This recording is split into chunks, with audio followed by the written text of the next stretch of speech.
Welcome to the Ari Hoffman Show on Talk Radio 570 KVI, your home for the politically homeless, streaming live at KVI.com and the KVI app. If you want to be part of the most dangerous show on the airwaves, call or text the Warrior Injury Law Studio line at 206-421-5757. That's 206-421-5757. Coming up this hour, Seattle politicians lose their minds over Trump's takeover of D.C. law enforcement, thinking they're next. But are they? But before we get to any of that, my friends, I know we usually do daily dose of adrenaline here, but this is something that we have seen far too often, that there is a pattern. And the pattern we have seen is predators go where there is prey.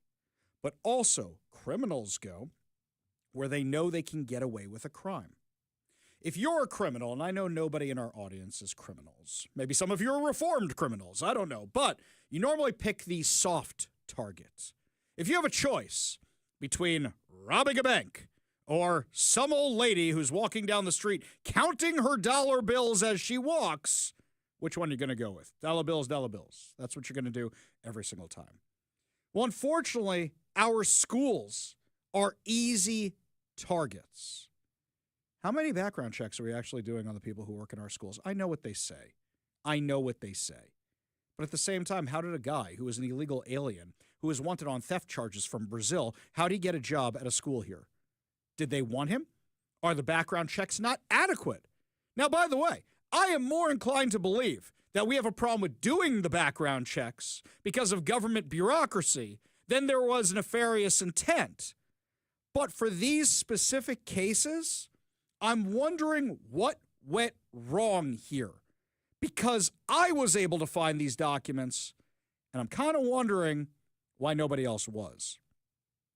A youth softball coach in Pierce County has been arrested on multiple child pornography charges, which would send shockwaves through Eatonville. Prosecutors say 36-year-old Brock Casey Maxwell, who coaches his daughter's team through the Eatonville Youth Sports Association, is facing 4 counts of dealing in depictions of minors engaged in sexually explicit conduct. According to court documents that some KVI listeners actually got for us, so I should give them credit rather than take it for myself, investigators allege Maxwell possessed and shared videos depicting children as young as 2 years old being sexually abused. What the hell is wrong with people? What the hell is wrong with people? The Pierce County Prosecutor's Office said the investigation began after detectives with the Internet Crimes Against Children Unit received a tip that a Kick Manager user was sharing child sexual assault material between May 1st and June 1st of this year. Court documents state the account was traced to an IP addresses and a device belonging to Maxwell. Detectives say they also uncovered disturbing chat messages in which Maxwell allegedly discussed his own children and referenced sending pictures or videos of them to others. Investigators have not confirmed whether those images were authentic. Prosecutors summarized the case in charging documents, writing, "It is clear from these numerous chats that the defendant is both asking for and sending out child sexual abuse material." Maxwell, who has held multiple youth coaching positions in the past, was arrested at his job at Capital Lumber in Tacoma. Parents say they received no warning from the Eatonville Youth Sports Association before the arrest, and many expressed outrage at the lack of communication. Now, mind you, I don't blame the Eatonville Youth Sports Association for not informing parents, and let me tell you why. How do you know they didn't find out the same time the parents did? It's not like they were covering this up that we know of right now, so they may have found out the exact same time. Right now on their website, by the way, in huge letters is, there was this guy and we got rid of him, et cetera, et cetera. Now, here's the bigger problem. During a search of Maxwell's home, detectives also found court paperwork from an earlier case involving sexual exploitation material in his master bedroom closet. According to the court documents, he was previously investigated while in college for child sexual abuse material. So hang on a second. If there were court records beforehand, why didn't that come up in the background check for the sports league for children? If there were no convictions, okay, but some of that stuff should still come up in the background check. Here's something else. When you do a cursory search of public records, a man in 2008 named Brock K. Maxwell, same middle initial, we don't know if it's the same guy, but it sure sounds like it might be, was charged in Whitman County with furnishing liquor to a minor/sexual conduct under Washington state law, pleaded guilty, was fined $1,000, received a 90-day sentence, and was later dismissed in 2011 after completing a deferred disposition. It is not confirmed again if they are the same person. Same name, same state, same middle initial. A statement posted to the Eatonville Youth Sports Association website stated, "Our board has been notified of criminal charges made against one of our youth coaches. We met, and the coach was immediately suspended from coaching the current season and permanently excluded from any further involvement with our program. These are obviously very concerning allegations. Safety has always been and will remain a top priority for children involved in our program. Every volunteer, including coaches, game officials, and the board, is required to pass a background check prior to any involvement with our organization." So why didn't this stuff come up on a background check? I really refuse to believe it was ignored. Do you realize the poop storm you are bringing down on yourself if you ignore this stuff in a background check? I'm going to give benefit of the doubt to the Eatonville Youth Sports Association because there's no reason to think otherwise. I don't think they are so desperate for coaches they would have ignored something like this. So then we have a different problem. We have a problem of, why is this stuff not coming up in background checks? Is it because we're too soft on crime in Washington? Is it because people get to get their records expunged? Personally, I think that any crime involving a child should never be expunged. I think any crime involving violence should never be expunged. That's just me. You let me know what you think. 206-421-5757. That's 206-421-5757. Now, these things always go in waves. And normally the reason they go in waves is because one story comes out and everybody goes, how'd we miss that? And they're on guard for the next story. Whether it's about a shooting, whether it's about homelessness, whether it's about airplanes crashing or trains derailing, and then you see it everywhere in the news. These two stories came out independently around the same time. I first saw the other one from some local residents who sent me those court documents, and then I actually saw that Fox 13 picked it up. They were the only local outlet I saw that picked that up. But this other one from the Mercer Island Reporter, that's the only place I saw this case. According to the Mercer Island Reporter, which is not usually an outlet we check very regularly, but this one got sent to me by a ton of people. And this case is even more disturbing because here there are allegations that Mercer Island High School covered this up. In March of 2016, administrators at Mercer Island High School received a phone call from an anonymous Microsoft employee who reported that a teacher at the school appeared to be in an inappropriate relationship with a sophomore student. Gary Chris Twombly, a longtime English and journalism teacher at the school, had allegedly sent the girls texts that said, "I like the way you look today, and there are things I can't tell you and have to wait till you turn 18, according to the caller. A mentor to the student said she personally saw the text messages. The anonymous caller told the school leaders that she wanted to give the student a chance to come forward on her own before giving up her name. Now, right there, those are just allegations. And at that point, you don't necessarily have anything to go on. Let's get to if there was anything to go on and if the school acted inappropriately. Yet another 8 years would pass before Twombly's alleged predatory behavior was fully investigated. Now, that's a problem right there. That's what the Mercer Island Reporter alleges. If you have somebody call your school and say these things, you should investigate them. You may find nothing, but you should investigate them. In 2023, a victim came forward, said she had been in an emotional and physical relationship with him in 2015 when she was 17 and a senior at Mercer Island High School. King County prosecutors, following a thorough police investigation, said in a memo that they could establish the suspect engaged in sexual intercourse with the victim beyond a reasonable doubt. But by then, in 2023, it was beyond a 3-year statute of limitations. No charges would be filed. So hang on a second here. It's only a 3-year statute of limitations? Why is it only 3 years? Sometimes these things come out years later for kids. Why is it only 3 years? That's the first problem you have. Twombly is accused of sexually abusing or inappropriately pursuing at least 2 teenage students, was quietly put on paid administrative leave in 2023 for over a year before his formal resignation in February 2025, according to a settlement agreement obtained by the Mercer Island Reporter and Investigate West. Twombly did not respond to messages seeking comment for this article. He voluntarily revoked. You don't voluntarily revoke. You voluntarily surrender, or somebody revokes, but okay. his Washington teaching license and agreed not to seek reimbursement. But the terms of his resignation, arranged by Superintendent Fred Rundle, leave the potential for him to teach in other states or work with youth in other capacities. Wait a minute. Wait a second.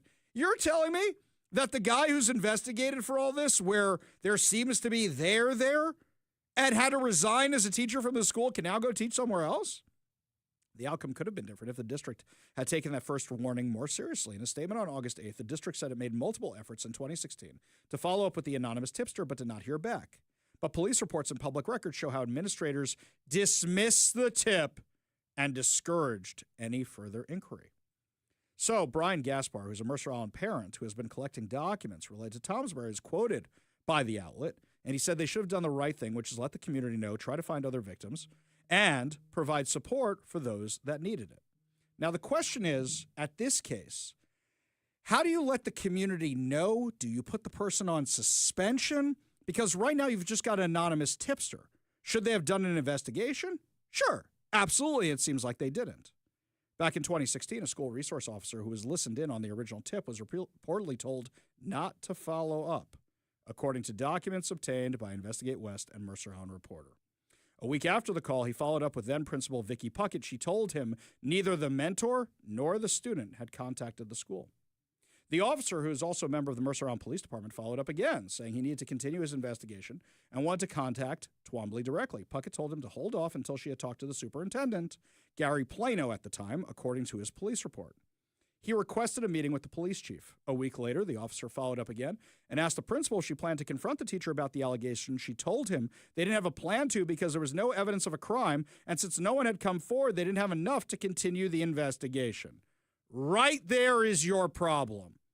If I'm responsible for students, which I have been in the past, and somebody comes forward and says, hey, you got to watch this dude, there might be an issue here, you launch an investigation immediately. And it's better to err on the side of caution and launch the investigation. You may find there's nothing there. I'm not saying you have to inform the community, but maybe you say, hey, dude, you know what we're going to do? Why don't you go on vacation for 2 weeks? Paid vacation.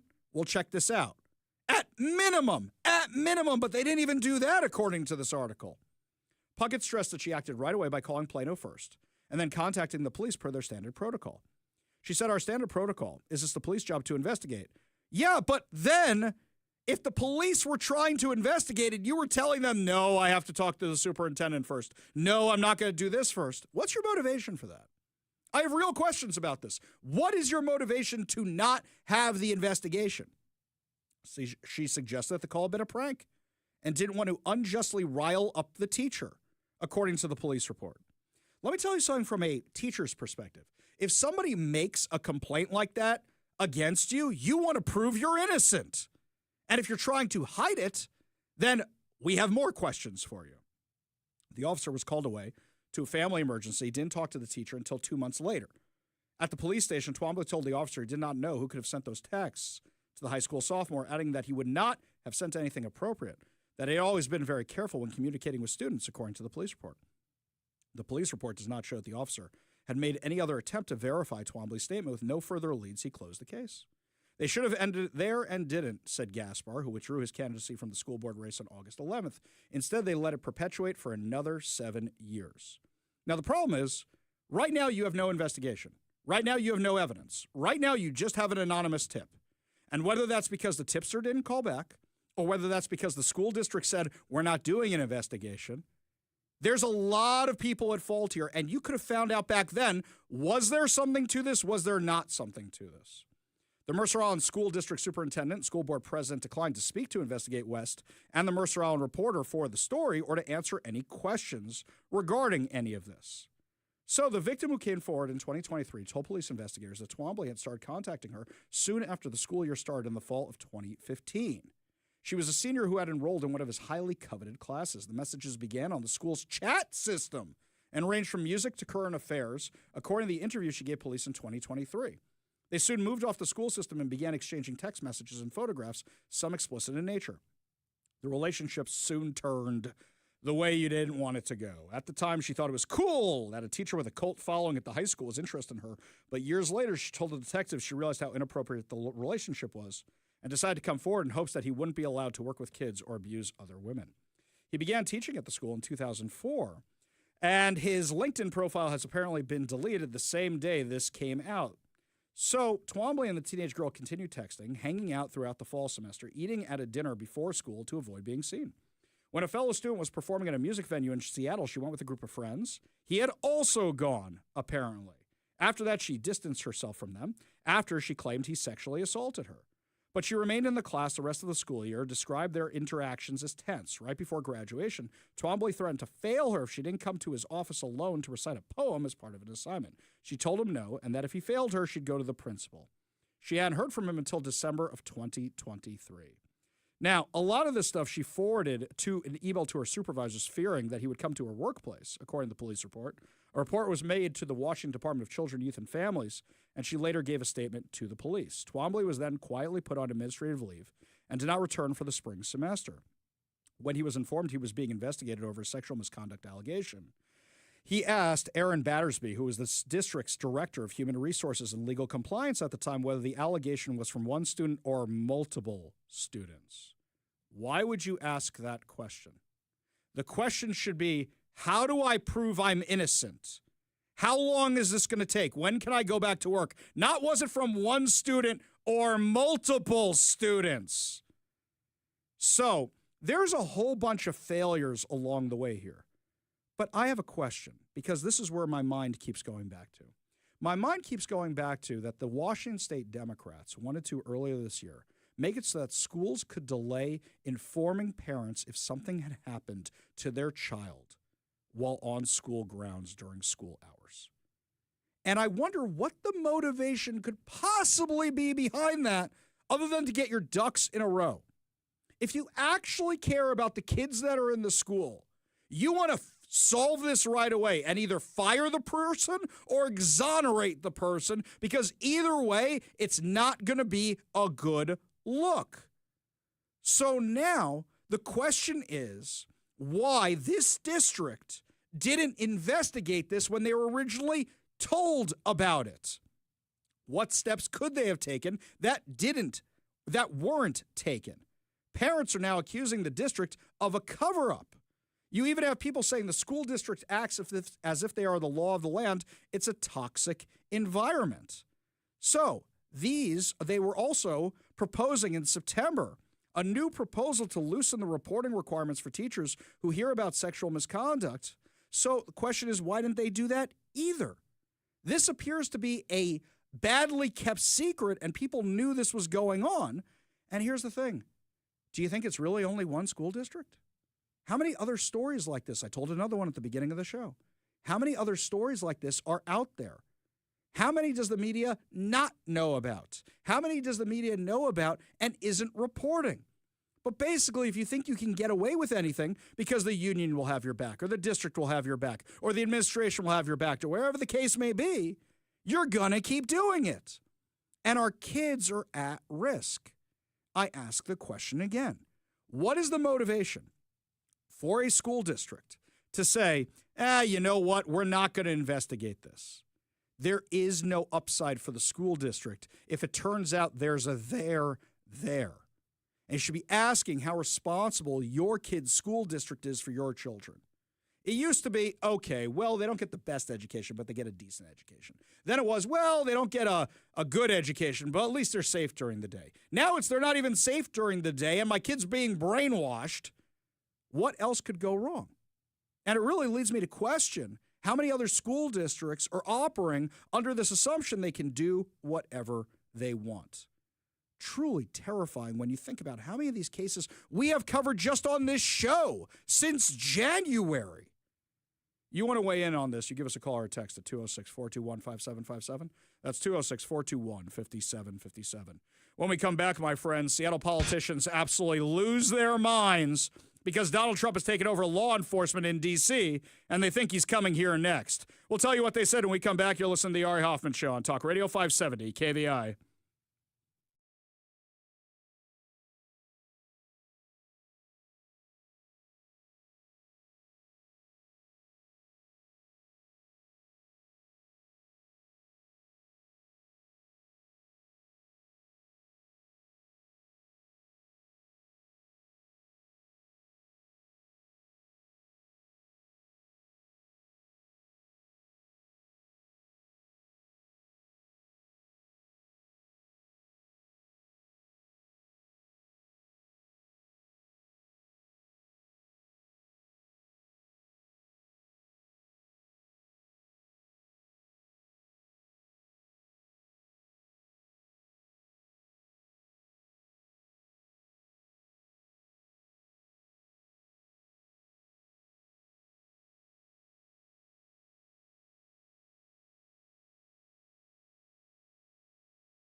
Might want to say what happens in Washington, D.C. is coming your way. Local leaders in Seattle are flipping out that Trump might do the exact same thing here that he did in Washington, D.C. But, guys, is this just faux outrage to get headlines and say Trump bad, Trump bad, Trump bad? Can he actually do that in municipalities? I'm not so sure he can. I have to dig into the laws about that. He can do that in Washington, D.C., which is why Muriel Bowser is kind of going along with it. And a lot of Democrats are going, yeah, it is kind of bad. I love how at first they're saying, no, our crime's going down, our crime's going down. Didn't you guys just have a police chief who was removed because he was fudging the crime numbers? So how do you know they're going up? How do you know if they're going down? You have no clue. And also there's the numbers and there's what I see with my own two eyes. So people have said, oh, the crime's going down here in Seattle. I saw no less than 5, count them, 5 drug addicts in the various stages of having a meltdown in Seattle Center when I was going to get a cup of coffee today. That is a main tourist hotspot on one of the hottest days of the year, in the middle of the summer, when kids are back from camp, parents are desperate to find things to do with their kids, and you got cruise ships coming and going from Seattle. So you want to tell me things are better around here? I don't believe you. Mike, do you know what's sitting outside the front of our building? There is a wheelchair that was stolen from a hospital sitting out in front of our building right now. It says emergency on it. And it's one of the ones that has the IV bags hanging from it. And it doesn't look old. This looks new. Sitting right out front. I'm assuming that's not from somewhere in here, is it? So when are we going to start having office chair fights with that thing? Should we go get it? I don't know if I want to touch it. I don't want to touch it either. I really don't want to. It's literally sitting outside right now. I assume that thing was not picked up on eBay or something. And I assume if somebody spent money on it, they wouldn't leave it sitting outside the building. I assume somebody's not parking that for later. Oh, actually, they might be parking that for later. That's a bad assumption. So, Como News interviews Bruce Harrell. And this should tell you everything you need to know about Bruce Harrell. Here's what it says. Seattle Mayor Bruce Harrell criticized the move, what Trump's doing, suggesting it was a distraction from the president's unfulfilled campaign promises. Can we stop for a second there? What promises are unfulfilled? Promises made, promises kept. Is the border secure? Yes. Is he getting rid of illegal aliens? Yes. Is he doing tariffs? Yes. Is he trying to make peace all around the world, and has he succeeded in some places? Yes. Is he rebuilding American military might? Yes. Is he making our cities safer? Yes. What promises haven't been kept? What promises aren't being worked on here? Tell me you got your talking points from the Democrat Party in an email today without telling me you got your talking points in an email from the Democrat Party today. And then he says this. This is what an empty suit he is. Como News quoted him as saying, "We're not perfect, but no city is." No, you dum-dum. If your numbers are accurate, you know what you say? We have such low crime, and look how much lower it's getting, and look how much better it's getting. We're not perfect, but no city is? Talk about a definition of mediocrity. Then he says, they don't have a right to come in here and tell our police what to do. He goes, that's my job. I tell them not to arrest people. Don't you come here and tell us what to do. Is the media going to call him out on any of this? Is the media going to ask, does the president have the legal authority to take over the Seattle Police Department? Is anybody actually going to ask a question in the mainstream media? You want to know how I know they're not going to? This is a clip from his press conference yesterday where he was talking about the new taxes he's going to hit Seattle with. So he says to improve the business climate, he's going to hit us with more taxes on businesses. I don't think that means what you think it means. So then he has this press conference about it, a plan he hatched with a socialist to tax businesses. You would think somebody would say, Mr. Mayor, when you guys did this to Amazon, they moved to Bellevue. Right? You would think they would say, Mr. Mayor, when the Washington State Legislature, before they voted to do this, they got letters from businesses all over the state saying they were going to leave the state, including the Seattle Mariners. You keep saying you want to bring back the Sonics. What if you lose the Mariners? You would think somebody would ask a question. Here's what actually happened. If there's any questions, we'll entertain a few, but we want to sign some legislations and really shake some hands. And so if there are any questions, I don't want to deprive you of the opportunity to ask any questions. Hearing none, I'm going to count us down to 3, 2, 1, Seattle. Okay, let's sign some legislation.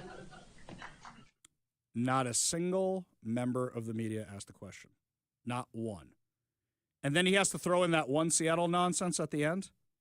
The reason our politicians are getting away with things like this, the reason that Seattle is voting for tax after tax after tax after tax, is because the media isn't covering it, not even discussing it. Were any reporters in the room? It sounded like some people were in the room. Who was he talking to at that press conference? I know they all covered the press conference. Nobody asked him not one question. Not one. That's the state of our media. So who's to blame, the Democrat voters or the media for not informing the ill-informed Democrat voters? We go to the Warrior Injury Law studio line, take a call from Leonard in Shoreline. Leonard, what's going on? You know, regarding that sex predator you talked about last segment, what my point is here is this, that if that were my kid that he would do that to, one, I would have his phone number changed and then have it encrypted so that he can't troll for my kid ever. Well, I don't think you can do that, Leonard. But what you can do is get a restraining order. I don't think you get to do that, but you can get a restraining order in that case. Hopefully, you never get to find out what that is. That's a pretty awful thing to go through, Leonard. Do appreciate the call. Appreciate you being part of the show. You want to be part of the show? Give us a call or text at 206-421-5757. That's 206-421-5757. When we come back, Adam Schiff allegedly leaked classified information just to smear Trump, and Kash Patel has the receipts. We'll tell you what Shifty Schiff did when we come back. You're listening to the Ari Hoffman Show on Talk Radio 570 KVI.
You can't think of impeachment against President Trump without thinking about Adam Schiff. This was his life, the entire first term of the Trump administration. I remember that video they did where they solemnly, sadly carry the impeachment documents across from the House to the Senate. Oh, the memes were great when people put it in fast forward and put it to music, or people put it in slow motion or did anything with them. It was great. But now, according to a new report, a career intelligence officer who spent over 10 years working for Democrats on the House Intelligence Committee repeatedly warned the FBI starting in 2017 that then Representative Adam Schiff, now Senator of California, authorized leaking classified information to damage Donald Trump during the now debunked Russiagate scandal. According to newly revealed FBI memos obtained by Just the News, the whistleblower, a Democrat by party affiliation that described himself as a friend to both Schiff and former Republican House Intelligence Chairman Devin Nunes, called the leak unethical, illegal, and treasonous. But he told agents he was reassured by Schiff and others that there would be no risk of prosecution because the Constitution's speech and debate clause would shield them from legal consequences. No public record exists showing that the Attorney General or Solicitor General ever issued an opinion endorsing that interpretation. DOJ officials allegedly showed little interest in pursuing the matter, citing the same excuse Schiff had offered. You want to know what I think happened here? I think the whistleblower got a little scared and said, I know I helped him with this. They're going to dig deep enough, and they're going to find my name on all this stuff, and I don't want to be tarred and feathered along with everybody else. So here's what Schiff did. In a 2023 interview with the FBI's St. Louis office, the whistleblower said he attended an all-staff meeting where, wait a minute, 2023? What you're saying is this person came forward years ago and we're only hearing about it now? This person attended an all-staff meeting where Schiff explicitly authorized leaking classified material derogatory to Trump. Schiff allegedly stated the information would be used to indict President Trump. When the whistleblower objected, others in the meeting reportedly assured them they would not be caught. So what you're talking about is in the middle of the campaign this was going on. They didn't want him to be president again. The staffer made similar claims to the FBI's Washington field office in 2017, shortly after Trump took office. While the alleged leaks are now beyond the statute of limitations for most charges, the revelations come as Schiff faces a separate DOJ referral for potential mortgage fraud. Kash Patel turned the FBI memos over to Congress, told the outlet, for years certain officials used their positions to selectively leak classified information to shape political narratives. It was all done with one purpose, to weaponize intelligence and law enforcement for political gain. What were the Democrats accusing the Republicans of for years now? And what does it seem like they were doing behind the scenes? It's insane. The hypocrisy is absolutely insane. It reminds me of that old parable. When you point at somebody, all those other fingers are pointing back at you. Seems like the Democrats accuse the Republicans of all the things they are actually up to. Well, something else here is that the left, some of them are actually admitting, hey, wait a second. You're telling me they're going to send in the National Guard to clean up Washington, D.C.? I live in Washington, D.C., and you know what? That might not be so bad. Don't take my word for it. Listen to Joe Scarborough, not exactly a member of the right-wing media. And I want to read you a text from someone who, I won't say their name, but they're, we'll just say that they're very liberal. And he says, this may sound controversial, but I'm not totally opposed to Trump's National Guard move in D.C. I know he's doing it for politics, but crime remains rampant. I've had too many friends carjacked, shot at. None of us will walk more than 3 blocks after 8 p.m. 13-year-olds are committing many of these crimes. Quite a change from a decade ago when things were much calmer. Well, that actually sounds like the D.C. that I lived in when I lived a block behind the Supreme Court. And, you know, every 3 days, one of my neighbors was getting held up at gunpoint. I mean, there has been a crime problem in D.C. So the left is admitting that this isn't a bad thing. The left is saying quietly, texting each other, you know what? I don't really have an issue with this. It's another 80-20 issue. What'd the press secretary say about this? If law enforcement officers encounter a criminal in this city and they are an illegal alien, of course the appropriate measures to detain and deport that individual will be taken, as they should. No city should be a sanctuary for anyone other than law-abiding American citizens, and that has been the position of this administration since day one. That's an excellent point, by the way. You're literally saying you're sanctuary for criminals. That's what you're saying when you say you're a sanctuary state, when you're a sanctuary city. Regardless of whether they just came here illegally, they still came here illegally.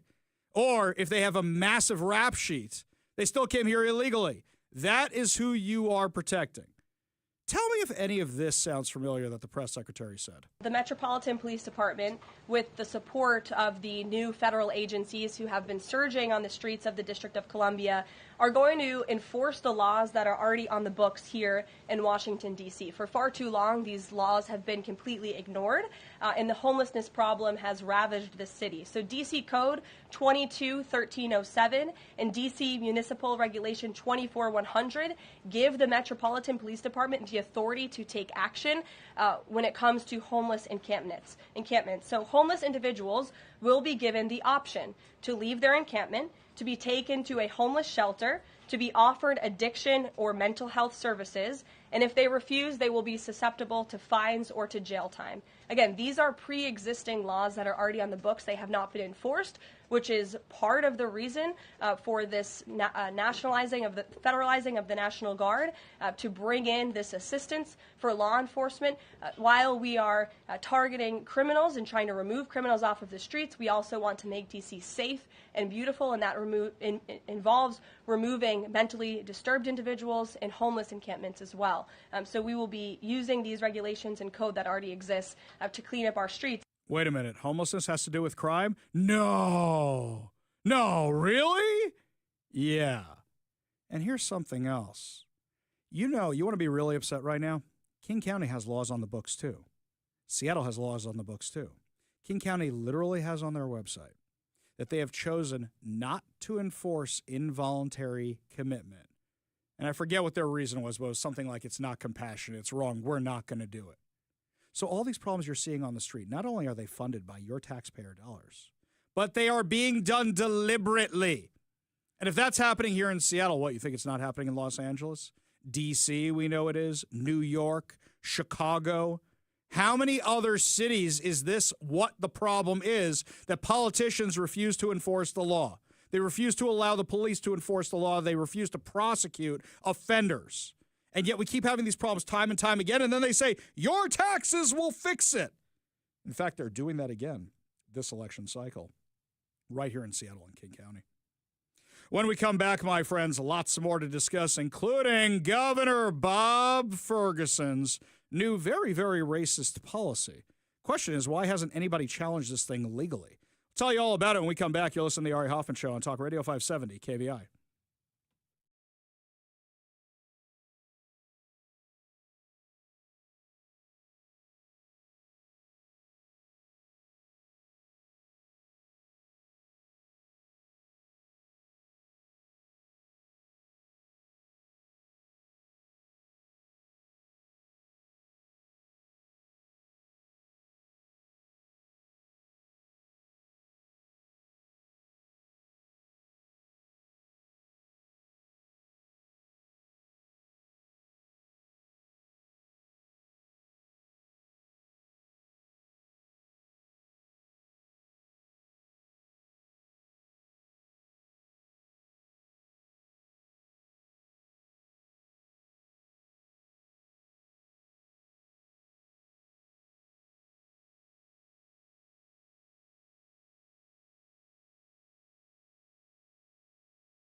Our esteemed governor, Bob Ferguson, has an announcement up on his page under his press releases.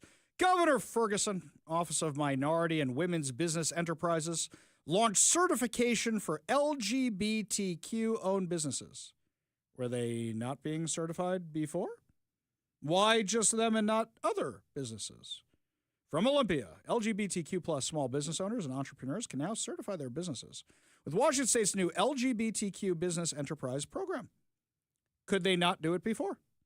If so, why didn't you sue them? Or is this just, oh, we're going to make it for them and nobody else? The statewide certification is free of charge and will help LGBTQ-owned businesses access valuable government contracts to grow and sustain their businesses. Well, you know what? That sounds great. How do I... Oh, wait. Yeah, it seems like it's only for LGBTQ and women's business. So you know what? I identify as gay. That's it. We're going to do that. Or you know what? I identify as trans fat, that is. That's how I'm identifying. That's what we're going to do so I can access these government contracts. Do you see how easy that was? How you guys actually going to check on any of this? I remember during COVID, Seattle and Inslee did something equally as dumb. All these businesses are suffering. All these businesses are falling apart because they're being shut down by Inslee. They couldn't operate. They didn't have customers. And what happens? I was one of them. And what happens?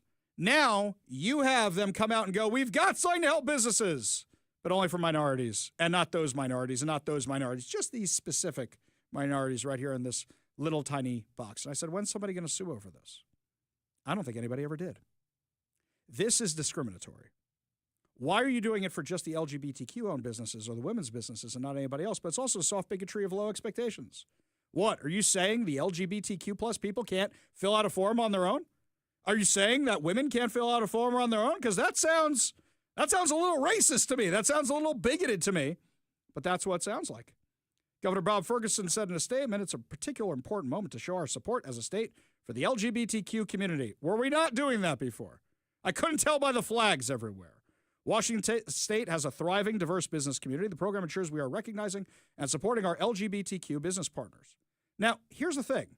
Why does anybody get a step up with regard to contracts from the state of Washington? It should be, there's a level playing field. That's what it should be. And it should be, we have an office that helps anybody. Hey, some of those government forms, I fill them out in triplicate, God knows what they are. I understand they're hard to fill out, but those resources should be available to everybody.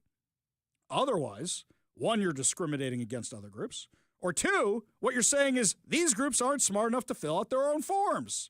Either way, this isn't a good look, and I wonder if somebody's going to challenge this legally, because this is exclusionary. And anytime they talk about diversity, equity, and inclusion, it always excludes somebody every single time. This is just the latest example of it. Plus, it's also that Bob Ferguson knows he's not popular in the polls. So he goes, all right, I lost the moderates, even though I said I was going to go to the moderates. Who can I go to next? Who can I run to? Who can I run to as fast as possible for support? Let's go to the base and see what we can do there. We go to the Warrior Injury Law studio line, take a call from our frenemy, Bennett the protester. Bennett, what's going on, man? Hey, it's funny that you were actually talking about stolen gay valor there for a second, because out over the weekend when the street preacher was out at the Mariners Stadium, we talked about this before, like his megaphone 90 decibels blaring at people. And I had a sign there making fun of him, and I also actually had a pride flag on, mostly because I wanted people to be able to clock easily, though, oh, I'm not with this guy. But at least one person came by and said, pointing at me, he's like, I'm just as gay as he is. And I'm like, no, I'm not actually gay. Hang on a second. Allyship flag. Hang on a second, Bennett. I want to ask you a practical question now that you brought up this topic. Wouldn't you rather go to the game than be outside with this guy? Why do you want to be outside with this guy rather than at the Mariners? Well, it is the Mariners, but they're doing well this season. Wouldn't you rather be at the game? Look, you know I got no love for those guys that disrupt everybody in line. You've heard my rant about that before. But wouldn't you rather be at the game than fighting with these guys? You're just giving them more attention. Yeah, so I mean, there is the serious question of, like, isn't it better to just ignore it? But I think a lot of people, they see those people there blaring with their megaphones, and it's not just the ear pain. It's that to a lot of people, it is kind of, and it's an overused word, but like triggering, reminding them of growing up in a in an environment where they were yelled at and hated, maybe just for being gay, or maybe not even gay, but just like yelled at in a religious context so much that they were really traumatized by it. And for them to see something like that going unchallenged can make them feel like, I think, really uncomfortable and mad. And just seeing one person there countering it, it's enough to, and also like they might be tempted even to get into it with him. And it's not because they're the kind of person that would get in fights. It's like they see that and they feel like they have to do something to register what side they're on. I hear what but you're if saying. I'm there, they can just high five No, me. I hear instead. what you're saying, but I think my family was raised a little differently with a sense of humor. I think you may have heard me tell the story before. The last time we went to a Mariners game, me, my daughter, my son, all said some snarky comment to the guy at the exact same time if he asked us if we had found Jesus yet. Bennett, appreciate the call. Appreciate you being part of the show. You want to be part of the show, give us a call or a text at 206-421-5757. When we come back, Senator John Braun is announcing a run for Congress. We'll tell you what he's up against when we come back. You're listening to the Ari Hoffman Show on Talk Radio 570 KVI.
Welcome to the Ari Hoffman Show on Talk Radio 570 KVI, your home for the politically homeless, streaming live at KVI.com and the KVI app. If you want to be part of the most dangerous show on the airwaves, call or text the Warrior Injury Law Studio line at 206-421-5757. That's 206-421-5757. Coming up this hour, West Point and the Air Force Academy are in Trump's crosshairs. What is he going after this time? But before we get to any of that, our next guest does not know I'm about to say this about him, so this should come as a surprise to him. It's a good surprise, don't worry. I did a public disclosure request for all the communications between the Washington State Legislature and University of Washington a year ago when the Gaza encampment was going on. And a lot of politicians were saying, we support the encampment. Of course, they were all Democrats. But there was one voice asking for updates. When are you shutting this down? When are you doing something about it? And that was State Senator Braun. And he joins us now on the Warrior Injury Law Studio line to announce that he's running for Congress. And I got to say, Senator, without anything else, you have my backing right away, because I see that you are who you are outwardly as much as you are when nobody else is paying attention. And I really just want to thank you for that right out the gate. Well, that's very nice of you, Ari. Thanks for having me on. Thanks for all you do to promote good ideas and thoughtful, common sense solutions in our state. That's very kind of you to say. And I just got to say thank you again on behalf of so many of us that felt like nobody was checking up on this kind of stuff. I'll send you some of this fun later because you want to see what they said about you. You'll enjoy it. So anyway, I'll send that on over. Interesting. I'm sure you'll like it. So I was just reading through it. I haven't gone through all of it yet. But why did you decide to run for Congress? Well, this is something, folks in the district have encouraged me to think about for a while. I get good support in district, a lot of support, frankly, from D.C. as well. And my wife and I have been talking about it for a while. And there's our challenges. There's a cost to something like this. But we really came to the conclusion that this is the right thing to do for Southwest Washington, and our country in general. We're in a position we can take this on. I feel good about the opportunity to bring my experience in the legislature and business and in the Navy to bear on the challenges that we face at the national level. There's usually something, a straw that breaks the camel's back or something that says, I want to run for higher office. Is there an issue that's very important to you that you think you can address at the federal level that you can't address locally in the Washington State Legislature? Well, it's a complicated business. There's a lot of issues. If I had to single out one that was the top of my list, it's really federal spending. I spent a lot of time at the state level working on our budget. It's certainly big and complicated, but nowhere near as big as the federal budget. And we've gotten on a very bad track. We're spending way more than we're pulling in. And yes, government does have to deliver essential services, but we also have to live within our means. And we're not doing that at the federal level. And we're setting up unsustainable debt for our children and our grandchildren. And we need to turn it around. It's going to take a while, but this is probably the top issue when I think about what can be done in D.C. Yeah, especially when you think about it can be done in D.C., but it may not be able to be done here in Washington because of the structure and makeup of the Washington State Legislature right now. We're talking with State Senator Braun, who has announced that he's running for Congress. Just to play devil's advocate for a second here, are you concerned that Republicans may lose another seat in the Senate now that you're seeking higher office? Well, I'm not up in 2026, so I actually don't have to leave my Senate seat. But if I'm successful, and I plan to be successful, I trust that the county commissioners in the 4 counties that I represent will appoint another good Republican to take my place. This is a very conservative district. I don't have much doubt that we'll elect another well-qualified Republican to go to the state Senate. That's good to hear because I know a lot of people are concerned about that kind of stuff who don't study the congressional maps and the legislative district maps. Tell us a little bit about this because I didn't know this about you. I didn't know about your experience in the U.S. military. I didn't know you had served in the Navy for years. I have, and I'm very proud of it. I don't talk about it much. I mean, it's something that's how I got through college. I got a Navy scholarship at the University of Washington that put me through college, and then served 7 years on active duty in the U.S. Navy and the submarine force. And then after that, I stayed in the reserve and ultimately retired a few years ago as a Navy captain. That's amazing. That's really incredible, especially because so many people don't even necessarily know that about you. And that's really something I think you should talk about a little bit more, because there's so many other people who do the same thing, and I think that would resonate a lot with a lot of people. We're talking with State Senator John Braun, who is running for Congress. Now, you've got interesting competition, because you've got Marie Gluzencamp Perez, who has won the last 2 elections, but at the same time, she's not well liked among the Democrats right now. Not that she's gone Republican or that she's a moderate Democrat, but from time to time she has voted with the Republicans. And when you vote with Republicans and you go against the Democrats, you're automatically on their bad list. Do you see that factoring into your race at all? Yeah, I'm not sure what. I mean, she has a primary opponent. I'm not sure how tight that primary will be. I expect her to be successful, and she has kind of tried to walk that line. And I would say, pretend to be moderate. She's taken some bipartisan votes, but if you really start looking at them, they're kind of cost-free votes where a bill was going to pass either way, or it wasn't going to pass either way, and there was no real price.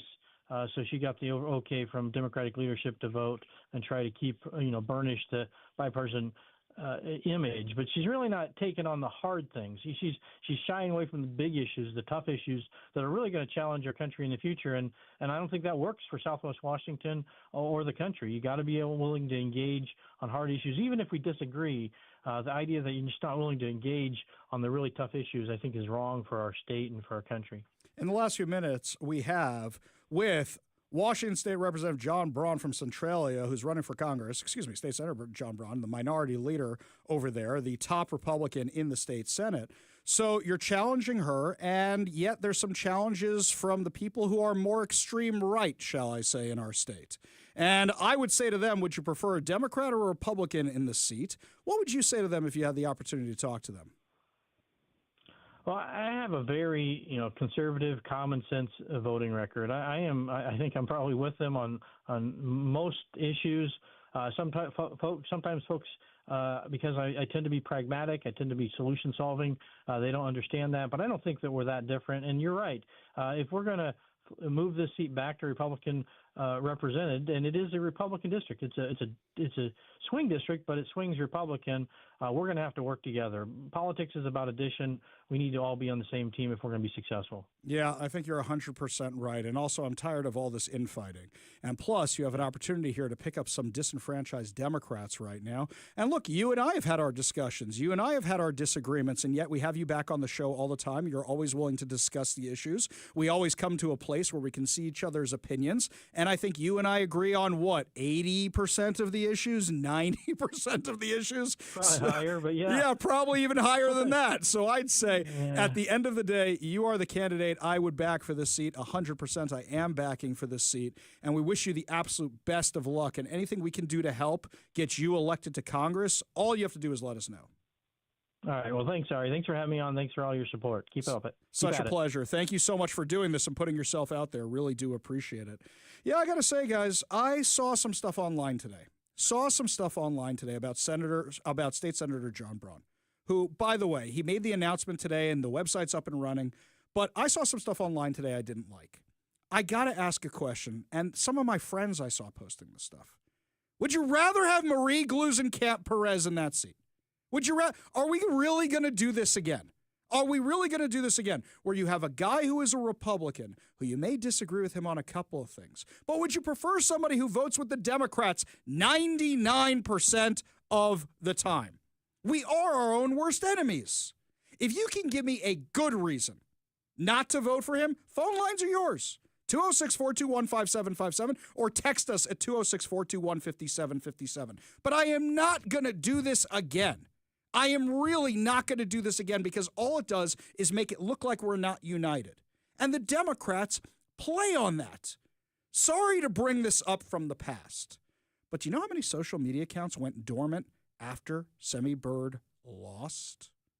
Do you have any idea how many went dormant, that went inactive, that went offline, which means they were bot accounts? You think that kind of stuff can't be manufactured? I laughed so hard in the Superman movie, and I keep coming back to this scene because it cracks me up so much. In the Superman movie, Superman's been around for 3 years, and Lex Luthor hates him and wants to kill him, and has come up with multiple ways to kill him, and one of the ways is trashing him on social media. And you think that the tide is turning against Superman. But then all the people on the street are like, we love you, Superman. Here, have a shawarma. We love you, Superman. Thank you for saving us, Superman. They're crying out for Superman.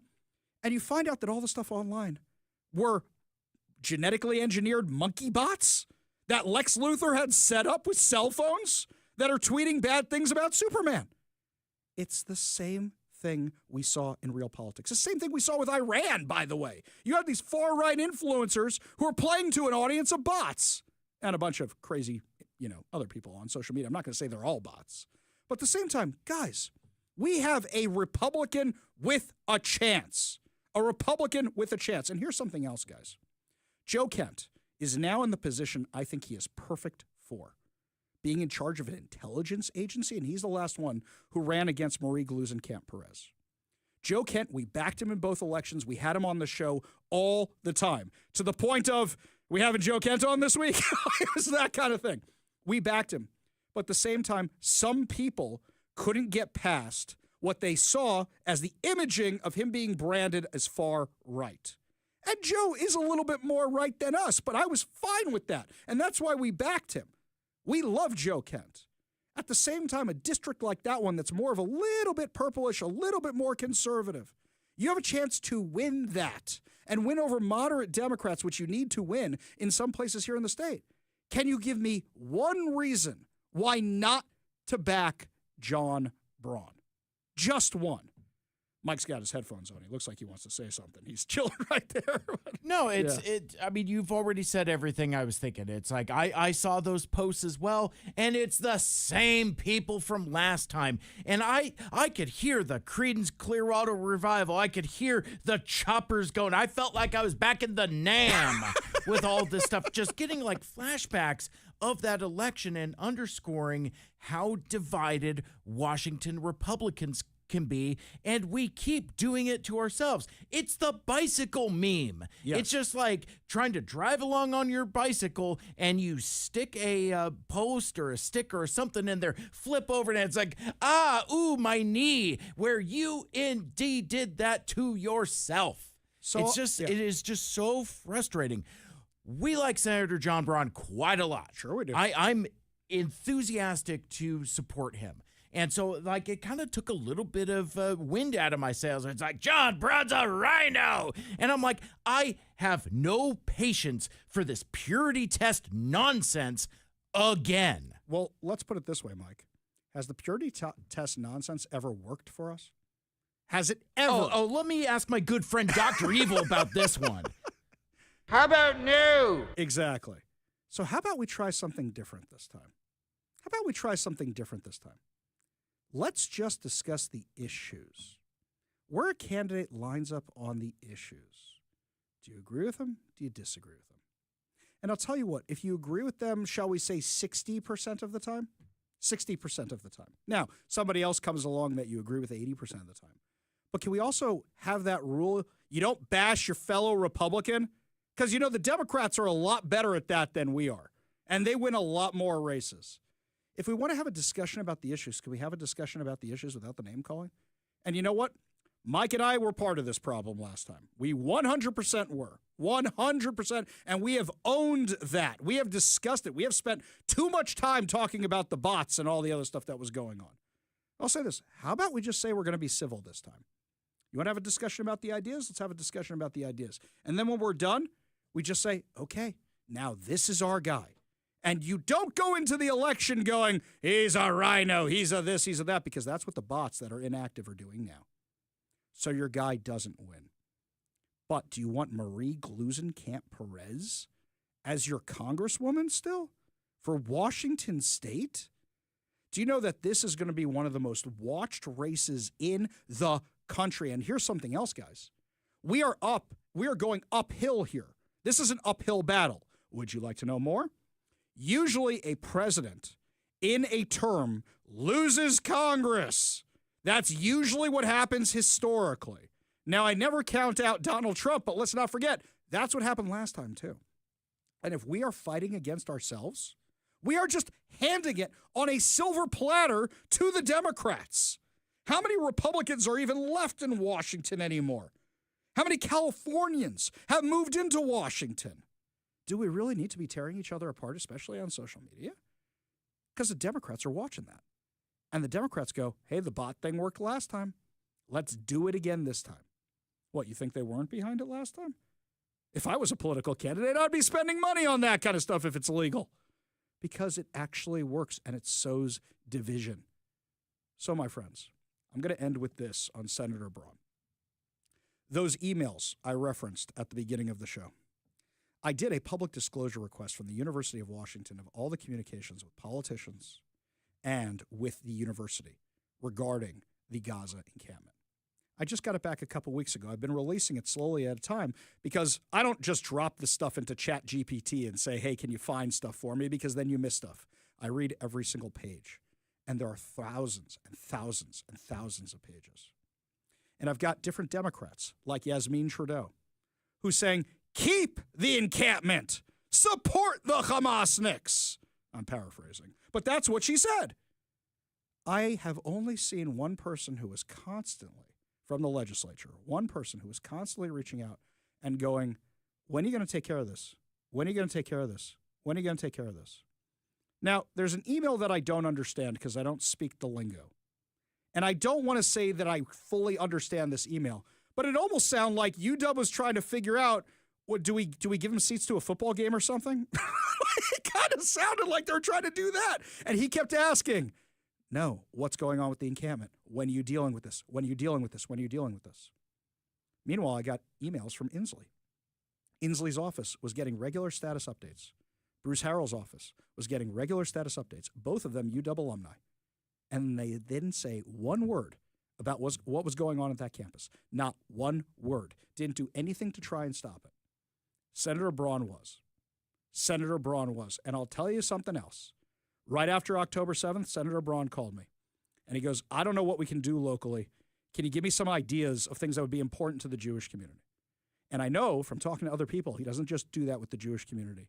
He does that with every community that he represents. And there's not a lot of Jews in southern Washington. But he does that to try and represent every single person. He is a good guy. He is a decent man. I know him personally. I like him personally. And he's going to have my backing because he's that good of a guy. If you want to argue this with me, you want to have that discussion, give me a call and we will argue out the issues. And I agree there's an issue here or an issue there. I don't like a certain vote here or there. Nobody's perfect. Mike and I disagree plenty, and we're good friends. So here's the thing, guys. Realize you don't want to be fighting with your friend in face of the people who want to take you down. You want to have a united front every single time. Lots more to discuss as the show continues, my friends. When we come back, a Centralia lunatic stole jaws of life to rob a casino. Not exactly Danny Ocean we're talking about here. You're listening to the Ari Hoffman Show on Talk Radio 570 KVI.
Welcome back to the Ari Hoffman Show. Just a reminder, coming up at 5:45, your chance to win fantabulous prizes, including a $50 Daniel's Broiler gift card and tickets to see Pantera, which is coming to the White River Amphitheater on August 22nd.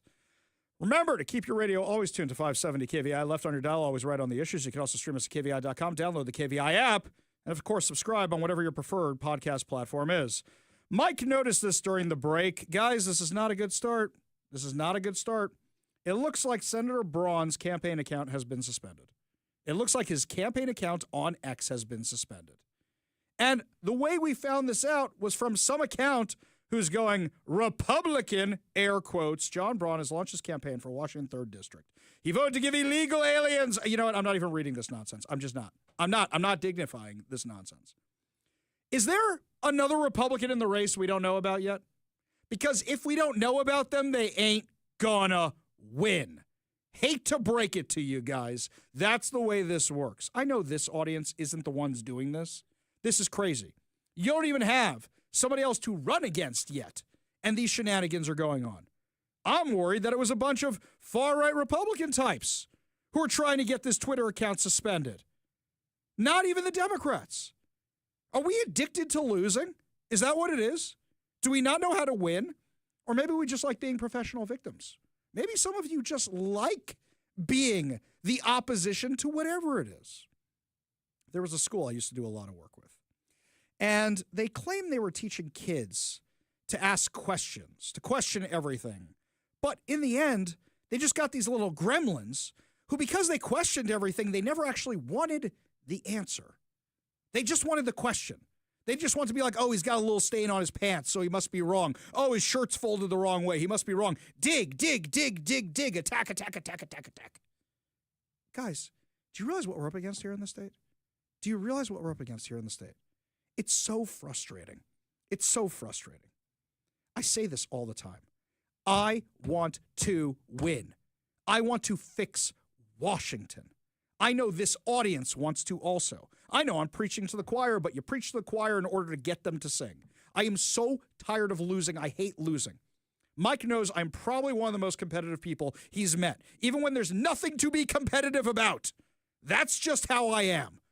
I hate losing. I'm a Republican in Washington. I'm constantly competing when I can't win. Okay.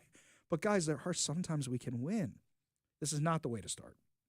This is not the way to start. I'm going to hope it's the Democrats that did this as a dirty trick.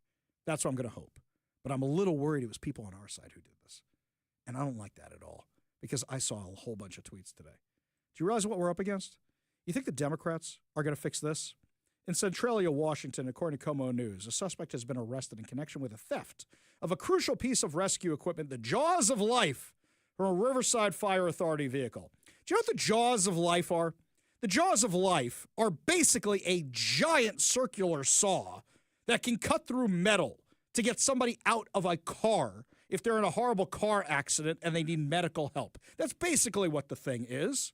But we know that this equipment has been stolen from firefighters and first responders in the past. Why? Because if it can cut through metal, it can cut through metal. And it can be used to break into pot shops, and it can be used to break into cars. It can be used to break into houses. It can be used to break into businesses. It can be used to go through those metal gates. The equipment is valued at approximately $12,000. It was stolen while the crew attended to a call at Washington Park on August 9th. And what do we know? We know that sometimes these fires and other incidents are staged so that when the fire truck pulls up and these guys are busy fighting the fire or dealing with the victim or whatever the case may be, somebody can come over and steal the truck. We've had 2 attempted thefts of fire rigs in Seattle. We've had a couple that were successful in other parts of Washington. Centralia Police Department patrol officers responded to the scene, launched a theft investigation. Surveillance footage captured the suspect walking away with the stolen equipment.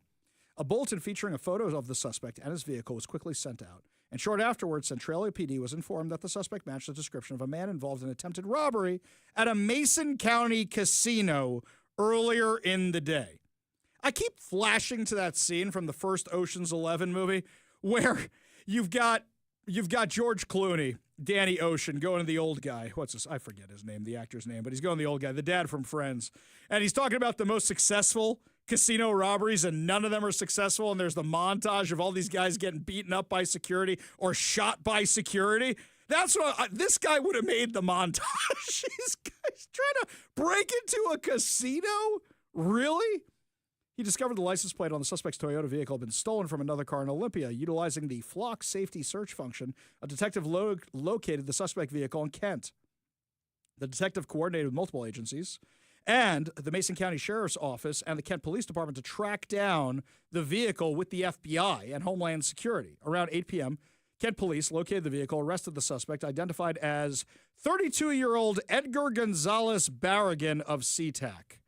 Mike, what do you think the odds are that this person is actually from SeaTac or maybe just living in SeaTac right now? I've got to say that's pretty good. Not a natural resident. No, I would assume that's the case. In fact, after the show today, I think I'm going to reach out to our friends over at ICE and say, hey, guys, do we know what this guy is? And then watch. We'll find out that this guy has a criminal history. And then what will the Seattle Times headline be? Guy who's, hang on, they're going to say SeaTac man. SeaTac man. Please, I'm the SeaTac man. You are Come the on. SeaTac man. All right. SeaTac man who, what does he need? Wronged by the casino. That's what it'll be. SeaTac man ripped off by casino after Jaws of Life stolen, and we find that out down in like the 6th paragraph. What do you think that headline will be? Give us a call or a text at 206-421-5757. That's 206-421-5757. We go to the Warrior Injury Law Studio line. Take a call from Ted in Gig Harbor. Ted, what's going on? Hello, Ari. I think the problem with the GOP in this state is we got a lot of people that would rather be right than win. Okay, case in point, the last gubernatorial election. Mm-hmm. You know, we got the best candidate we could find. We thought he was a winner. You know, the former sheriff, law and order guy. And then the others found this veteran guy, semi who, nobody had ever heard of him. When he ran, I looked at the sign and I said, he'll be lucky to get 10%. Well, a bunch of Republicans insisted he was their guy, and they insisted to the point where they wouldn't back any Republican if their guy didn't run. Watch out, Ted. Watch out, Ted. The people on the internet are going to come after you because you just described exactly what happened. I assume you are on Twitter every 5 minutes. I assume you are on social media all the time, and you are truly concerned about this, right? I don't do those two things at all. Thank you for proving my point. That's why nobody ever heard of that candidate you're talking about. Yeah. And the other thing is this. I figured when I first heard Dave Reichert was running, I figured, oh, man, the sheriff's in town. I wanted to see some fire breathing, slam a fist down. We're going to have a little law and order, puff up your chest a little bit and look tough. And we didn't get any of that. Well, I think he puffed up his chest a little bit, but you're right. That's about all we got was the tight. We got all the push-ups, and we got the very tight polo shirt. But you're right. We didn't get what we had thought we were getting with that. And there's enough blame to go around on the last election. There really, really is, Ted. But I don't think he wanted the job, Ari. Yeah, and that's kind of how we felt too. I mean, Mike, we had one interview or something like that where we went, yes, okay, and every other interview was, well, okay, this is our guy. Yeah. So here we've got John Braun, who we know can do the right thing. We like him. And you may not agree with him on things, but you know what? This is our guy right now, guys. Ted, appreciate the call. Appreciate the perspective. Appreciate you being part of the show. You want to be part of the show, you give us a call or text at 206-421-5757. That's 206-421-5757. I stand corrected on the Jaws of Life. KVI Nation says it's not a giant circular saw. It's more of a hydraulic power lift thing. I always thought it was a saw that cut into stuff. Maybe I'm just seeing sparks fly when it's being used, so I assume that. Thank you, KVI Nation, for correcting me on that. I apologize. Now I'm going to go look the thing up and see how it actually works. I like that this one person here, the 206, says they call it pour-to-power in construction. Okay, cool. This is not a tool I've ever used before, so thank you for sharing, everybody, and appreciate the correction. We're more than happy to make them. When we come back, West Point and the Air Force Academy are in the Trump administration's crosshairs. Why? We'll tell you what's going on when we come back. You're listening to the Ari Hoffman Show on Talk Radio 570 KVI.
When cadets go back to West Point Academy or the Air Force Academy, what can they expect?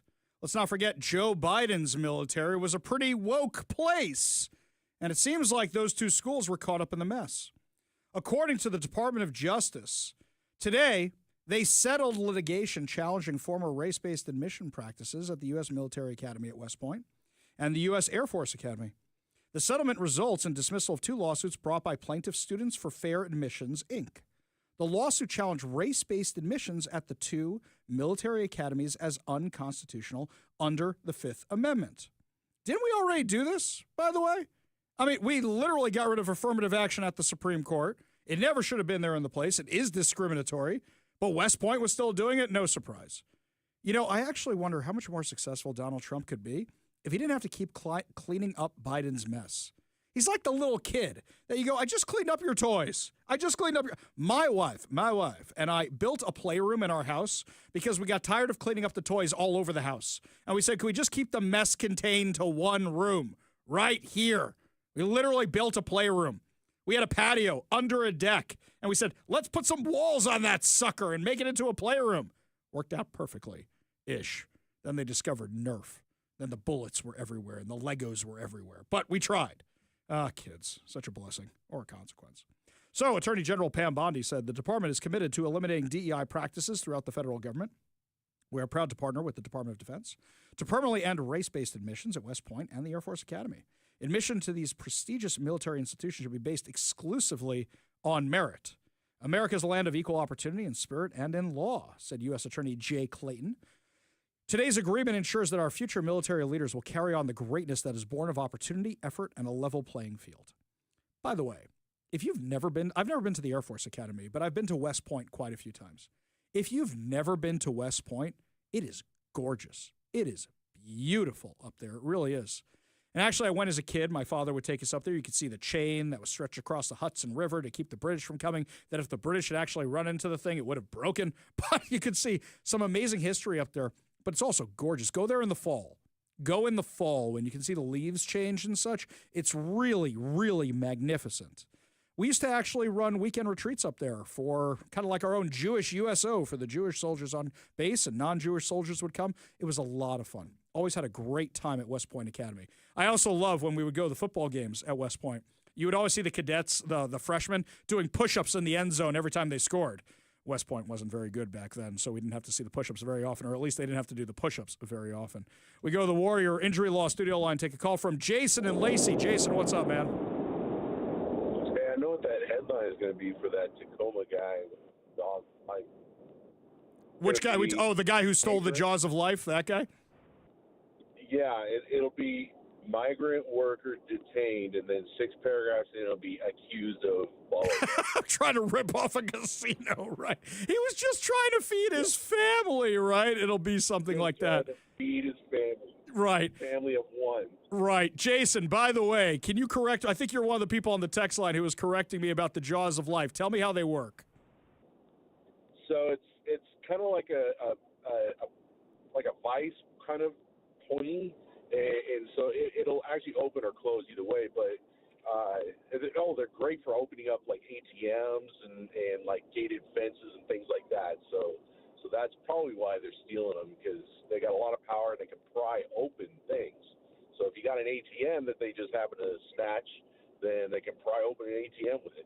Are these things sold commercially? Like, could they steal them from a Home Depot, or is this something you can only get from other people? No, it's like industrial level. I mean, you might be able to find it at a Home Depot, but they're going to keep that under lock and key because they're pretty expensive. They don't let the expensive tools just hang out in the open.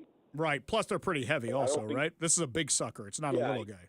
Yeah, you're not running with it. I mean, I suppose somebody might, but they're pretty hefty, and I don't even think you could find it at a home. You might be able to find it at a Home Depot, but it's probably from the Hertz rental centers for equipment kind of stuff, right? You're probably going to find it at a place like that more likely. Yeah. Right. Yeah, they're pretty. I mean, because they're pretty limited use. They're specialized. You know, you're only going to use them for really specific tasks, like trying to pry open somebody's car door or tear off the roof of a car. You got to get somebody out. Yeah.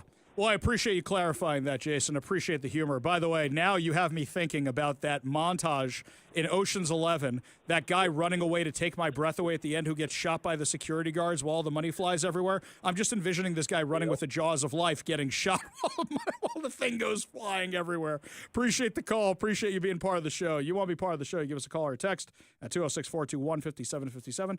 That's 206-421-5757. When we come back, a little personal story. A place I used to live burned to the ground, and I had to read about it in the New York Post. I'll tell you what's going on when we come back. You're listening to the Ari Hoffman Show on Talk Radio 570 KBI.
Welcome back to the Ari Hoffman Show. Just a reminder, coming up at 5:45, your chance to win fantabulous prizes, including a $50 Daniel's Broiler gift card and tickets to Pantera.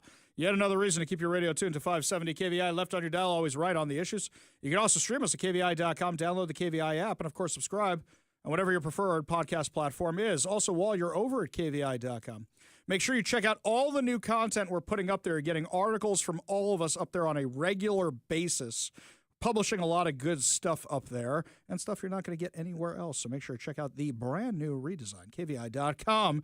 And while you're there, sign up to become a KVI insider so that way you find out about all our events and other things going on. It's really odd that you see some place you used to live in the news because it burned to the ground. That happened to me the other day.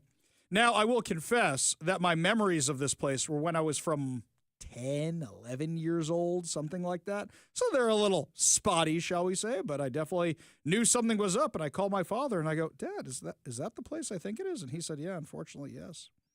So historic New Jersey synagogue was destroyed by a 4-alarm fire early Friday, as the rabbi and his family of 6 escaped the inferno in minutes before the building was completely engulfed in flames. The fire broke out just before 3 a.m. at Congregation Beth El in a residential neighborhood in Rutherford, New Jersey.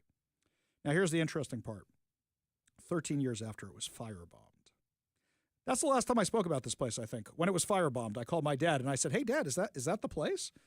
So what happened was when I was a kid, my father was a part-time pulpit rabbi. You're never a part-time rabbi. You're a full-time rabbi. But he was a part-time pulpit rabbi, and he had a different job he did during the day. But on weekends, we would go to Congregation Beth El.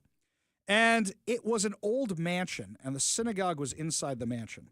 But the synagogue was a very, very small congregation, so they had one little room, but us kids kind of had the run of the mansion. Now, we were kind of little, and our mom didn't want us exploring the place.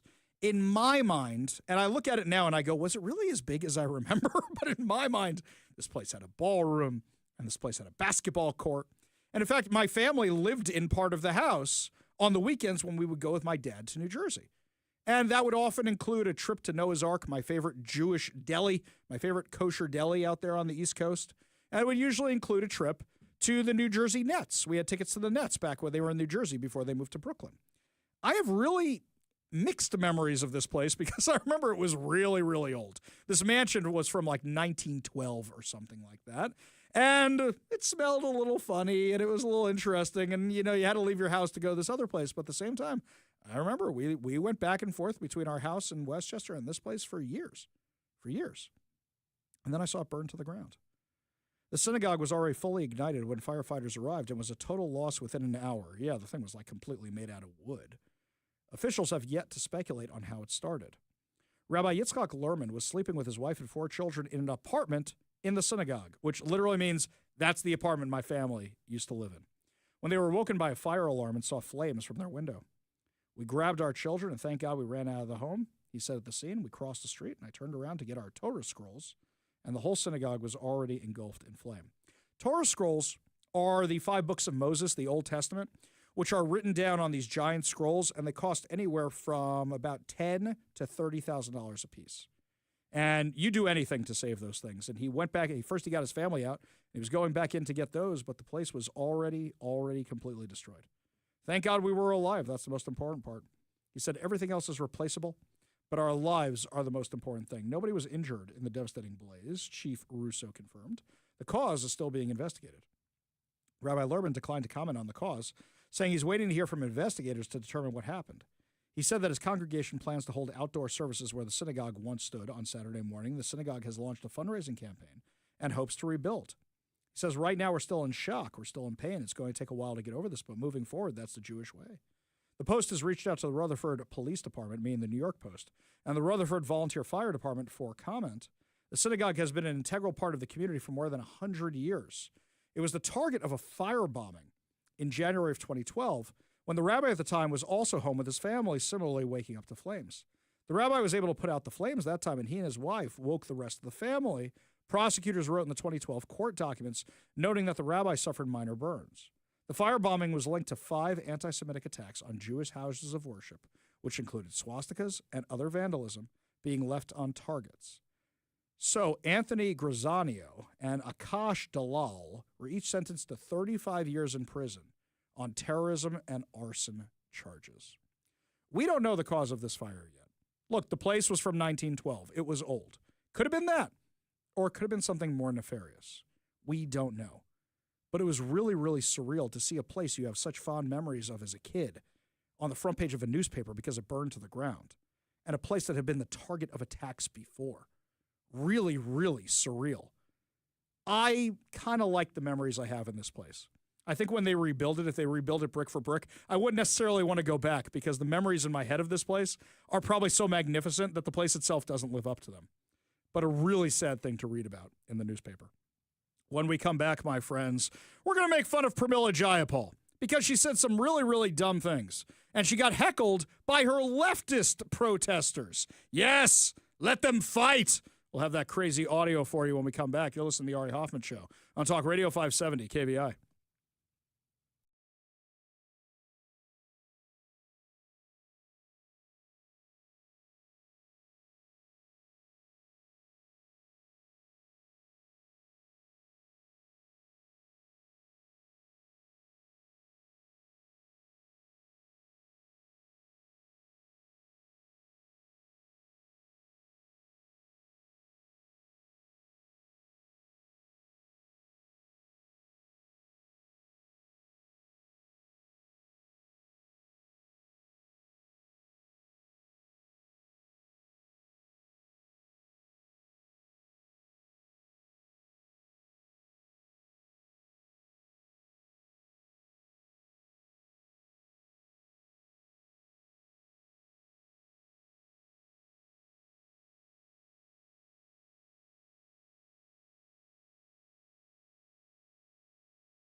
Welcome to the Ari Hoffman Show on Talk Radio 570 KVI, your home for the politically homeless, streaming live at KVI.com and the KVI app. If you want to be part of the most dangerous show on the airwaves, call or text the Warrior Injury Law Studio line at 206-421-5757. That's 206-421-5757. Coming up at 5:45. Your chance to win fantabulous prizes, including tickets to see Pantera and a $50 Daniels Broiler gift card. But before we get to any of that, I love that the story that got the most discussion on the text line today was about the jaws of life. I sometimes forget how many first responders we have listening to the show and how many firefighters. I know, guys. I know. Yes, and thank you for telling me this isn't something you can rent at your local Hertz equipment rental shop, most likely. This is something that, why would they rent out something that expensive? So, yeah, I hear you guys. I stand corrected. I'm eating a lot of crow on all of this. So thank you very much. You know who else should be eating a lot of crow is all these people from Seattle. You've got Seattle Mayor Bruce Harrell. We spoke about him earlier in the show. How he's like, you got Donald Trump taking over D.C., and he shouldn't come here to Seattle. We don't need him. Crime's going down. Really? Really? You think crime's going down around here? Funny. I saw these two stories next to each other on Como News. The first story was him saying, we don't want Donald Trump here. We don't want the National Guard here taking us over like they did to Washington, D.C., because crime's going down. Really? The story next to it. Seattle expands grant program to help small businesses tackle crime impacts. Okay, guys, if crime is going down, you don't need to expand a program that's going to mitigate the damage from crime. According to Como News, small businesses in Seattle now have a new layer of safeguards against the impacts of crime as the city launches an expanded grant program to help offset the cost of repairs and upgrades. Guys, I want you to do a favor for me. You know how we like to troll Bruce Harrell's social media accounts and Bob Ferguson's social media accounts? Anytime they say crime is going down, ask them about this program. If crime is going down, why isn't crime going down? If he hits good, how come he don't hit good? The Back to Business program. The Back to Business program is designed to support small businesses and communities dealing with vandalism and property damage. They're making it sound like it's just graffiti. It's not just graffiti, my friends. It builds on the success of the Storefront Repair Fund. Is it really a success when you have to expand a program? If your crime is really going down, why do you have to expand the program? Which covers immediate repair costs by now offering money for proactive safety improvements. Wait, Mike. This was like 3-4 years ago they came out with this thing, and we made fun of it at the time because we said, oh, you get $5,000. Wow, $5,000 whole dollars to replace $20,000 in windows that were shattered by some lunatic. Now they're expanding wow, you must have a lot of success. You must have a lot of you must have a lot of people that are using this program if you need to expand it. So now Lucky Dog on the Ave has used Seattle's Storefront Repair Fund in the past. The better the store looks, the more welcome it's going to be to people. Because if you're walking by a store that's got a bunch of windows broken out, you're not going to feel all that safe to shop in it, says Rob Jones, manager at the Lucky Dog, who sees plenty of problems through the U District. I see a lot of graffiti, a lot of broken windows, people trying to get into storefronts. So basically you're closing the barn door after all the horses have left. You're saying, yeah, we're gonna fix these suckers for you. We're not going to deal with the crime, but we're going to fix your store for you, and then your taxes go up. The Storefront Repair Fund provides a grant of up to $3,000. Whoa, wait. It was $5,000 the first time we reported this story. So the numbers have gone down for how much they're going to give you. So they offer up to $3,000 per incident to reimburse small business owners for damage caused by vandalism or other property damage. The Storefront Security Fund offers up to $6,000 for preventative security improvements to help reduce future incidents. So if I want to drop those giant concrete blocks in front of a business to stop people from running cars into it, are you guys going to pay for that? However, the Storefront Repair Fund is also a one-time reimbursement opportunity. Oh, my God. I can see the future. I am a future predictor. I am a psychic. I can see what's happening because I literally said at the time, great, it's only going to happen once, but you're going to get broken into more than once. So Joshua Young, who owns Clouds Vape along the Ave, said, I appreciate any step forward, but they are not the right steps. Young said thieves drove a car through his storefront, which caused tens of thousands of dollars in damage. What's needed is more police, Young said.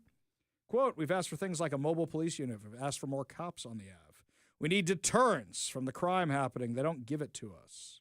Additionally, the Neighborhood Investment Program works with business improvement areas and other neighborhood organizations to provide financial assistance. The Seattle Office of Economic Development oversees the program and has $800,000 available to distribute in the current year and has secured a similar amount for 2026. Why don't you guys just enforce the law and then you won't have these problems anymore?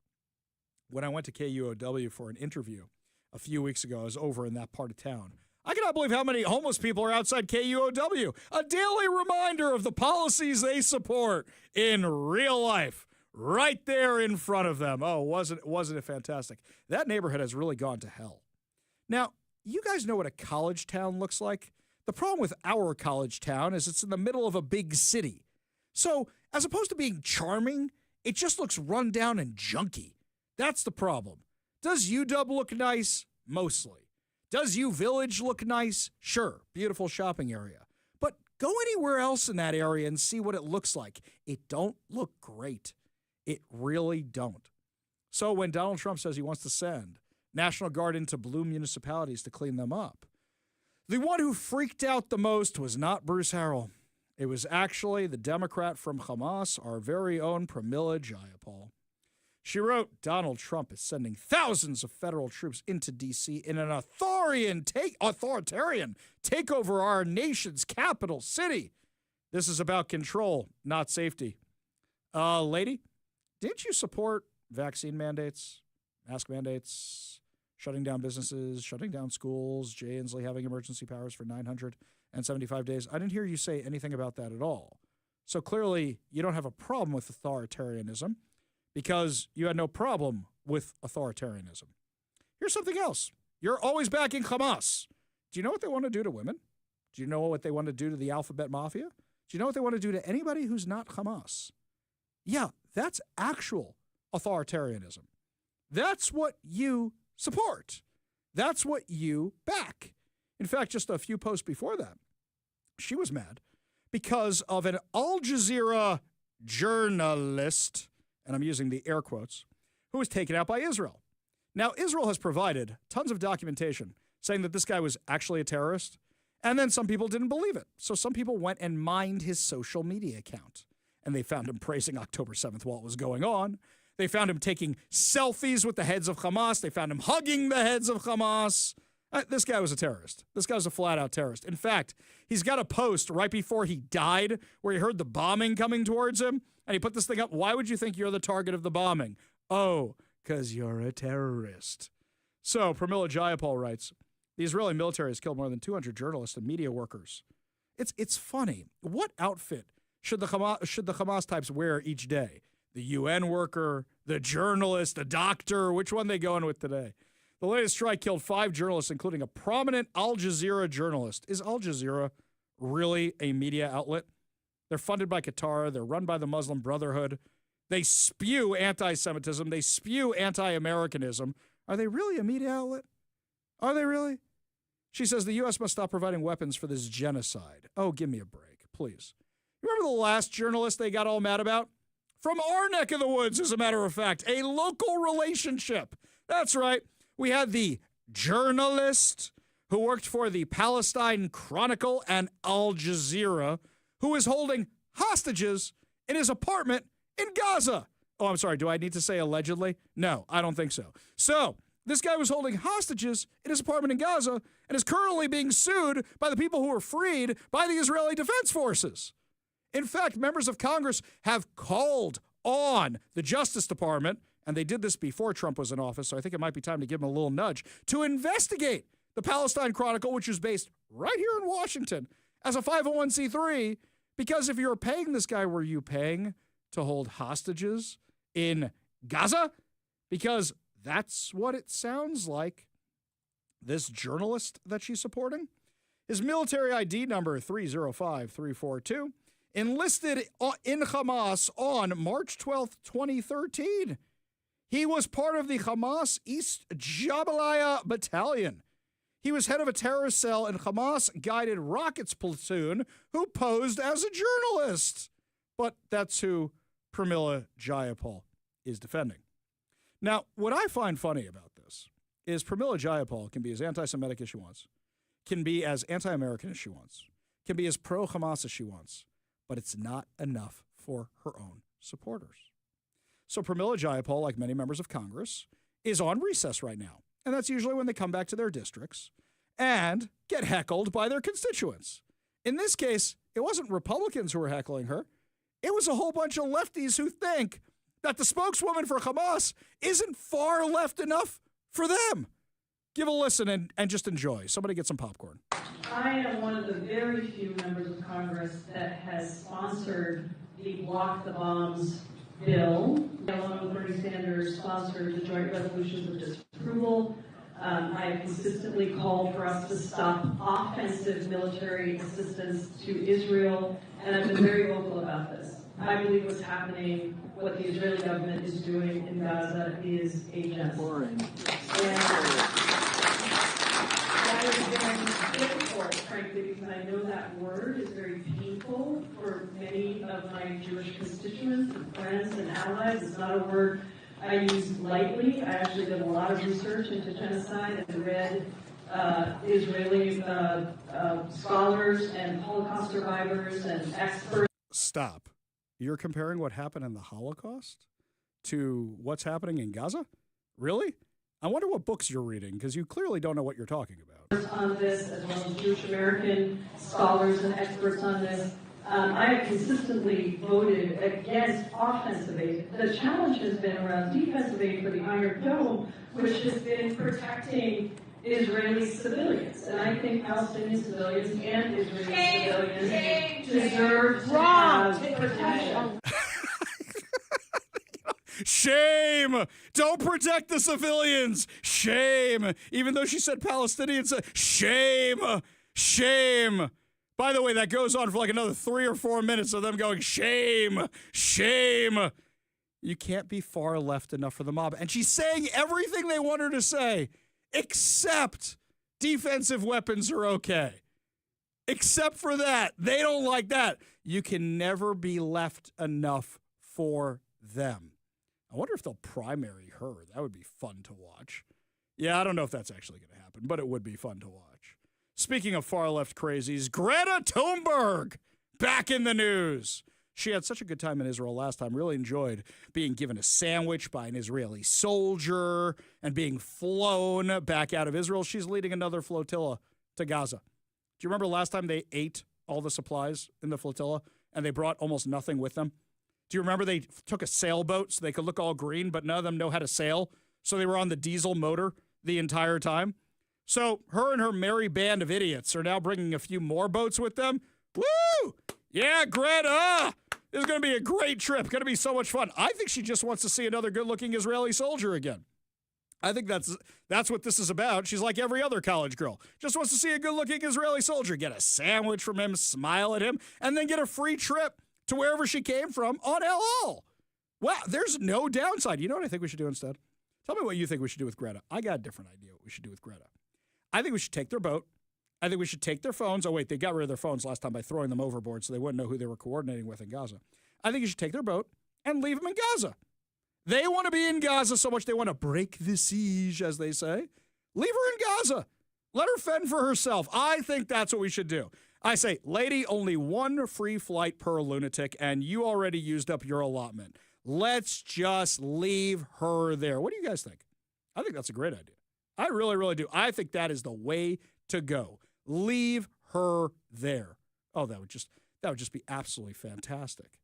By the way, all these people from who are all these heads of state, like France, like Germany, like the UK, like Canada, who are now saying they're going to recognize a Palestinian state. Do you know that when you do that, Hamas walks away from the negotiating table? Our very own Secretary of State, the most awesome Secretary of State ever, Marco Rubio, called this out in a recent interview. Well, if you notice that the talks with Hamas fell apart on the day Macron made the unilateral decision that he's going to recognize a Palestinian state.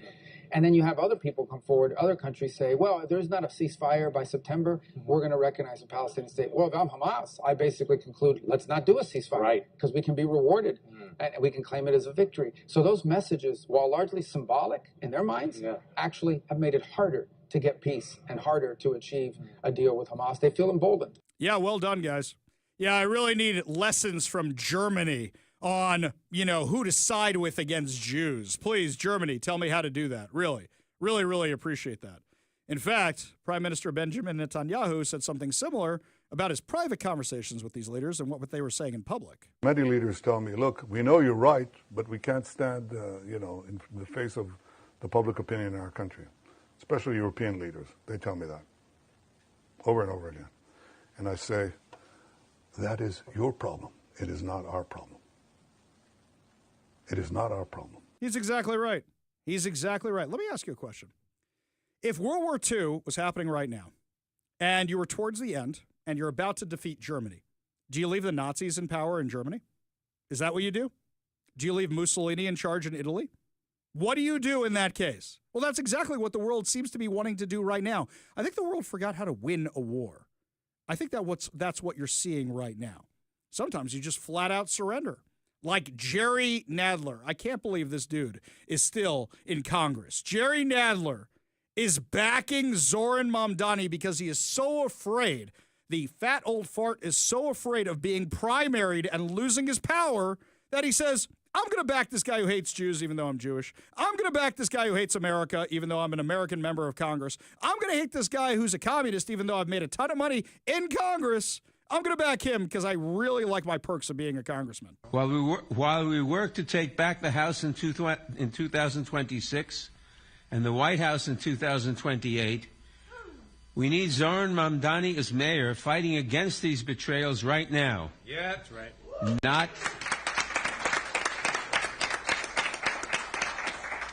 Not enabling them.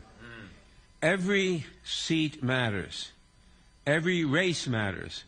And who is mayor of New York is crucial. So he's backing Zoran Mamdani. You know, Cuomo's behind by 17 points. I don't think he can make that up even if everybody consolidates. And you want to know how you know they're really screwed? Curtis Sliwa. Curtis Sliwa begged President Trump to stop commenting on it because it's only giving Zoran Mamdani more ammo. Now, by the way, Sliwa's right, but that's not going to help his race. What is that guy in last place out of all the candidates? I think it goes Zoran Mamdani, who's at over 50%. Then you've got Cuomo, who's like 15, 16, 17 points behind him. Then you've got Eric Adams, who's basically really, really far behind him. And then you've got Curtis Sliwa, who's really, really far behind him. I think, unfortunately, Mamdani is inevitable, and we did this. We all did this because everybody can't stop talking about Zoran Mamdani. You know what it's like? Do you remember when they put the parental advisory labels on CDs when we were kids? We want to know why we couldn't listen to that music. We want to know why our parents banned that music, and we said, we want a taste of that. That's why people are voting for Zoran Mamdani, because everybody's talking about him. And name recognition goes a long way. So if you don't know anything about the race for mayor of New York, some people just walk in there and go, that's the guy I've heard of before. I know that dude. I'm going to vote for him. Because the average voter isn't actually paying attention to what's going on, which is a really, really sad state of affairs on our democracy.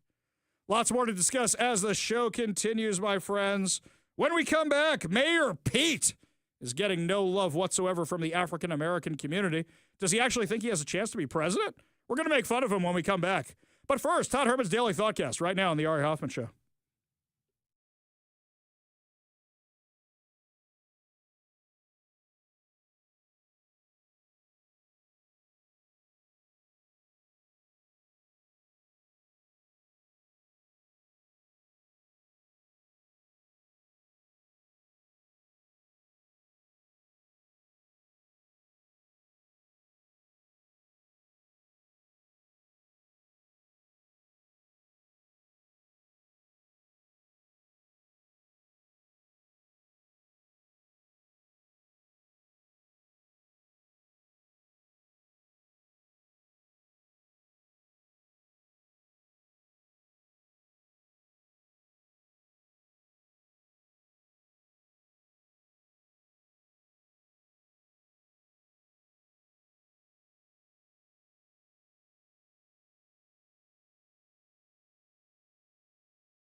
Welcome back to the Ari Hoffman Show, my friends. Don't forget, coming up at 5:45, your chance to win fantabulous prizes, including tickets to see Pantera and a $50 Daniels Broiler gift card. Yeah, another reason. Always keep your radio tuned to 570 KVI. Left on your dial, always right on the issues. You can also stream us at KVI.com, download the KVI app, and, of course, subscribe on whatever your preferred podcast platform is. Mayor Pete has been making the rounds in what many think is a possible 2028 presidential campaign, making appearances, engaging with voters, growing a beard, ditching the suit, because clearly political consultants said, dude, you look like you're wearing your dad's suit, and you look like you're 10.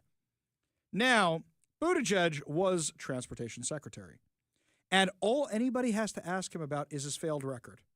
They have to say, why, when the Trump administration came in, were you guys still using stuff from the 1950s, 1960s, 1980s, 1990s? You guys were still using floppy disks. Why didn't you fix that? Do you think that may have contributed to some of the problems during your administration? Do you think some of your ridiculous software updates may have contributed to that? Can you name one win when you guys blew, what, $7 billion to install one electric charger or no electric chargers across the country? Or better yet, hey, Pete, you were a member of the cabinet. Why didn't you invoke the 25th Amendment? Simple questions. Very, very simple questions. But he may not even get that far. And let me tell you why. A recent Emerson College poll. Emerson College is not my little black book of the right-wing poll companies. Quite the opposite. A recent Emerson College poll showed Buttigieg receiving zero support. Yes, literally zero support from black respondents. Hang on, let's just go right to the list here and see exactly how much support he received. 0.0. Those are like Jay Inslee campaign numbers right there. When they asked if they preferred him for the Democrat nominee in 2028, the striking result highlights a long-standing challenge for the South Bend mayor turned cabinet official who has yet to fully repair his relationship with the black community. According to veteran Democratic strategist familiar with party dynamics told The Hill, he's got one big glaring soft spot. No, that just one? I just listed like 10, which is his relationship with the black community. He didn't have a lot of African-American fans from his time as mayor. He didn't have a lot of black support when he ran for president. And I haven't seen evidence that he's done much to fix that over the last few years. Can't get minority support, and you want to be president of the U.S., you want to be the Democratic nominee? What do you think his polling is going to be after that? 0.0. He doesn't do well in polling with black Americans, even though he's very popular with other Democrats. And because of that, a lot of people say he's not going to be the candidate to unify the party.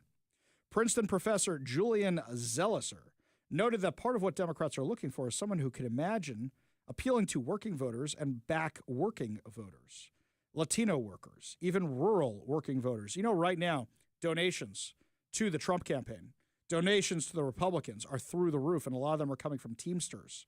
I think that argument has been lost. Zelizer said that many see Buttigieg as more aligned with the educated Obama-era Democratic base, and they call that baggage he's going to have to deal with. They're not even left enough for those guys.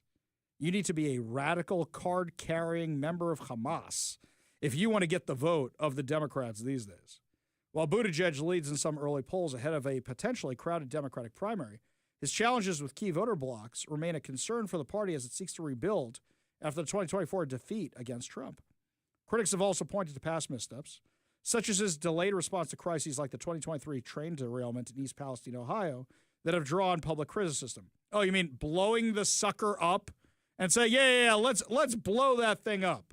Create a massive, massive mushroom crowd out there in that small town. Let's pollute all their water. Let's do that. But he's got a really big glaring soft spot, not the one the Hill pointed out. The fact that he was on the cabinet that concealed Joe Biden's decline. According to Fox News, unearthed emails as part of a Freedom of Information Act request show Biden administration agencies scrapping a plan to visit a vessel at an event because it would have required then President Joe Biden to take too many steps. Records show, as part of the FOIA request by Protect the People's Public Trust obtained by Fox News, that Biden was set to visit a national security multi-mission vessel while touring a Philadelphia shipyard in July of 2023. However, according to the emails, that visit to the vessel was scrapped because of how many steps it would take to get on the ship. The emails show that the U.S. Maritime Administration was engaged in a major project at the Philadelphia shipyard at the time that Biden was planning to visit to tout offshore wind and clean energy jobs.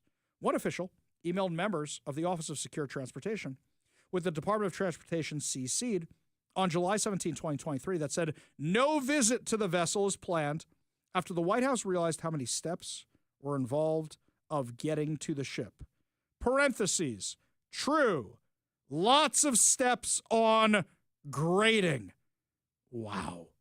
Just wow. The email exchanges also show a lack of coordination between the White House and the agency and the Department of Transportation, as the next day they said MARAD hasn't had anyone to reach out to them from the White House. All info they have received has been from the Philly shipyard. These guys could not run their own events, let alone a country. The decision to skip visiting the vessel in the shipyard came a little more after a month after Biden faced questions over his mental and physical sharpness when he stumbled and fell on stage at an Air Force Academy graduation ceremony in Colorado Springs. Do you remember that one? He tripped over a sandbag, and then his joke was, I got sandbagged. You know you're old when. There's a great meme. You know you're old when. If you're young and you fall, people laugh. If you fall and people freak out, you know you're old. What happens when Joe Biden falls? We don't laugh. We laugh afterwards. That's what we do. But when he first falls, you have a heart attack. You're like, oh my God, we're going to see it happen right here. This is it. He's done. Around the same time, White House officials were rejecting concerns about Biden's health and insisting he was able to perform his duties at a high level. He couldn't walk onto a boat. He couldn't walk onto a boat. Should we go over how you get on a boat for those who are uninitiated? You walk down a dock. Usually there's a ramp down to the boat with a lot of traction on it because they're worried about you slipping in a wet surface. Then you walk back up said ramp. Sometimes there's a couple of steps. And I know Joe Biden has trouble with steps. So I can see how tough this must have been for him. Roughly a week after the event in Philadelphia, then White House Press Secretary Karine Jean-Pierre bristled at the question about Biden's age and whether the White House could assure people there was nothing to be concerned about. She said, look, we've been asked this question multiple times, and you have a president who I just went through his unity agenda. We enabled to do it in a bipartisan way. Is there anything he did that was bipartisan? Spare me. Spare me. Oh, that's when they were pushing the cancer moonshot, and now we know why Joe Biden was pushing the cancer moonshot? Because Joe Biden likely had cancer and didn't tell anybody? Yeah, Pete Buttigieg. Pete Buttigieg has big problems. You know what Pete Buttigieg's problems are? Joe Biden. You have to answer why you didn't invoke the 25th Amendment. You have to answer who was actually running the White House. And don't forget, Pete Buttigieg is already backing away from Biden, saying, yeah, he was really old. Yeah, if you're doing that, then the question naturally is, if we had a responsible media, why didn't you invoke the 25th Amendment? Follow-up question. Were any discussions had about invoking the 25th Amendment? And no matter how he answers, he's screwed. Yes, that means you were covering it up. No, why weren't you? Why didn't you? Did you not see with your own two eyes what the rest of America saw? When we come back, my friends, bad news out of Washington State. Your gas prices are going up while everybody else's are going down. I think you might have noticed that even without me telling you. We'll tell you what's going on when we come back. You're listening to the Ari Hoffman Show on Talk Radio 570 KVI.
Welcome back to the Ari Hoffman Show. Just a reminder, my friends, coming up at 5:45, your chance to win fantabulous prizes, including $50 Daniel's Broiler gift card and tickets to see Pantera at the White River Amphitheater on August 22nd.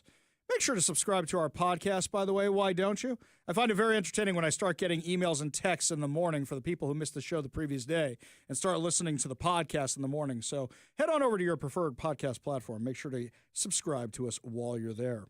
You may have noticed that our gas prices keep going up and up and up and up. I can't believe they're over $5 a gallon in some places in my neck of the woods. Today I drove by and saw gas prices close to $4 a gallon. I said, wow, what a steal. That's amazing. I think it was even a 76 station. But while we're seeing higher and higher gas prices, they're going down in the rest of the country. According to AAA, Washington residents are paying an average of $4.41 per gallon of gas, nearly 5 cents higher, or 5% higher than the average price paid in the summer of 2024. Nationally, gas is costing an average of $3.14, 9.6% lower than prices last year. As of August 12th, Washington residents are paying 40% more per gallon of gas than the national average. Washington consumers are currently paying $1.27 more than the rest of the nation, according to AAA. We are currently paying the third highest gas prices in the U.S. And you would think that all these taxes that they claim are for roads and bridges. Also, weren't they the ones, wasn't it Barack Obama, who said that the best energy-saving plan for the environment was to make sure your tires were fully inflated? You remember that nonsense? Well, I would assume smooth roads have something to do with that. And the better the roads, the smoother the ride, the less your car is working, in theory. But you would think with all that money we're funneling into transportation projects, and I'm using my air quotes if you're watching on the live stream on Facebook and X and YouTube and Rumble, you would think we would have the best roads in the country, or at least the third best roads in the country, right? Nope. Dead last. Dead last. MountainStatePolicy.org, an organization I'm not familiar with, but I would assume they're not in my little black book of the right-wing media cabal. They did a survey of the conditions of roads in the U.S. Now, we don't get huge amounts of snow, so we don't use tons of salt, so that's not breaking up our roads. We don't have extreme weather here, but we have the worst roads in the U.S., the worst roads for pavement quality, and we are far, far, far behind everybody else. It's not even close. In fact, with all this money you're paying, you would think that maybe the place would be more affordable. Nope, not. We know the taxes are sky high, so it's not offsetting the cost, even though they always say, we need to build more affordable housing. What does that actually mean? Apartments for drug addicts. That's what that always means. Affordable housing doesn't mean affordable for you. Also, here's something else. I can't afford to live in Beverly Hills. Should I demand that they build affordable housing for me in Beverly Hills because I want to live there? That's dumb. I live where I can afford it. I can barely afford this place anymore. So now you have a problem where the housing market is kind of stuck. Nobody's buying anything right now for multiple reasons. One, let's say you bought your house for $500,000 30 years ago. Let's say you bought it for $500,000. And now it's worth $1 million, $2 million, $3 million. Where are you going to go? Because then if you sell it for the $2-3 million, you have to buy a house for that much. It's like the meme we see all the time of some shack, and it's got a sign on it that says $1.1 million, and you go, the affordable houses in Seattle, right? Seattle's median home price is now the third highest mean home sale price of any metro area in the country. In the country. The median home price around here, $766,000, $725. That's how much it is, according to RE/MAX. That's the median home price.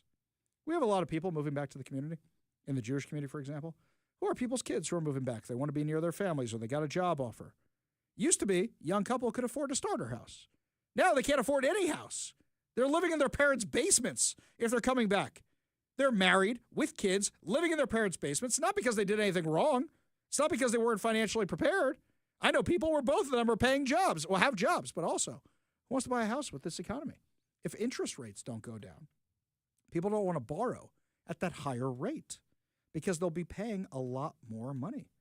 In fact, in Seattle itself, the Seattle metro area may be $766,725. But in Seattle itself, John Manning, managing broker for Remax Gateway, told My Northwest, he said, we're seeing above $1 million. That's the median home price. He says the last time he looked about 2 weeks ago, it was $1,035,000. That's the median home price. Unlike San Francisco and Honolulu, two of the other very expensive housing markets, Seattle area home prices increased in June compared to June of 2024. Mind you, San Francisco and Honolulu, their prices decreased. This is insane, by the way. And they're going to blame Amazon. Well, it's not Amazon. Amazon moved out. Who are you going to blame next? All these other companies left. Who are you going to blame? At the end of the day, it's these zoning regulations. The zoning regulations, which make it so expensive to build, you can't build more supply. That's the problem. And now with these crazy rent control regulations that Bob Ferguson and the Democrats put into play, now that you have that, why are you're not incentivizing anybody to build more housing? Bob Ferguson came up with this ambitious plan. Oh, we're going to build hundreds of thousands of units of affordable housing.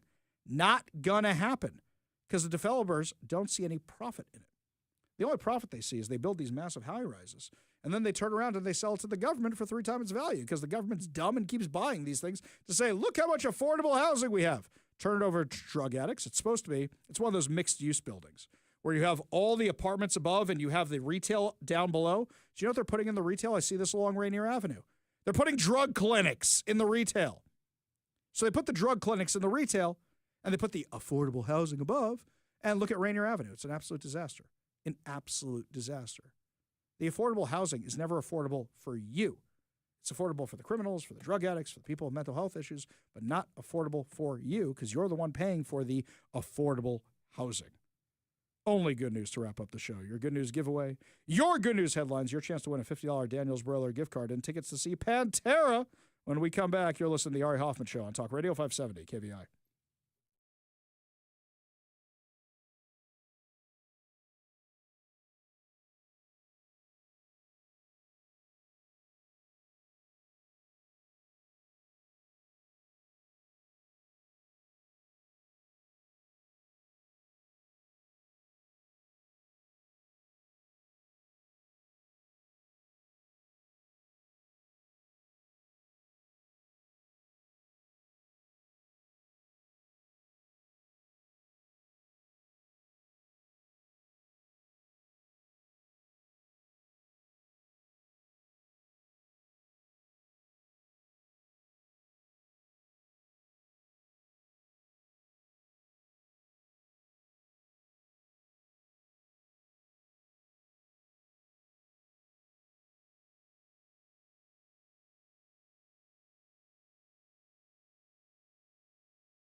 It is time to feel good as we wrap up another amazing episode of the Ari Hoffman Show right here on Talk Radio 570 KVI. And before we get to our good news giveaway, got some good news headlines for you.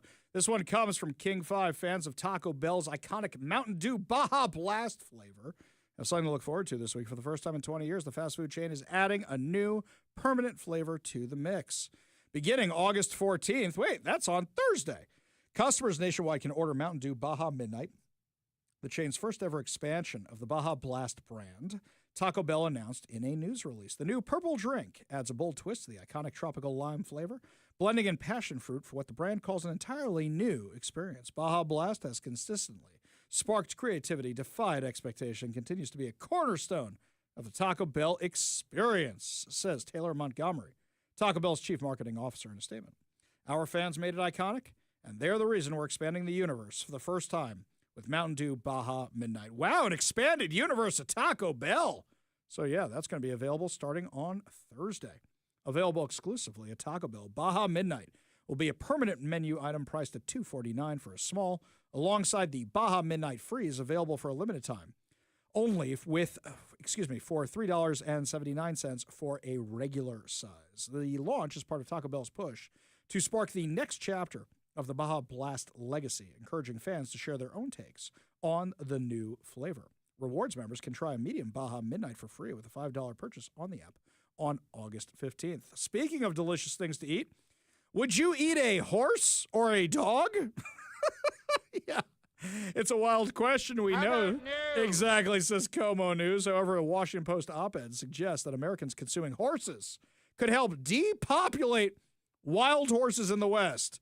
Aren't these the same people that say that there's too many humans in the world and we need to depopulate? We got to start enforcing cannibalism soon, suggesting cannibalism. According to Property and Environment Research Center. Yes.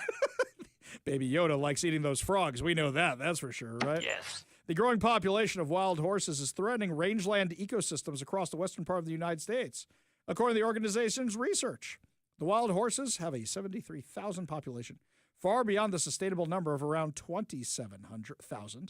And while some cultures do consume horses and dogs, the opinion piece determines Americans don't do custom.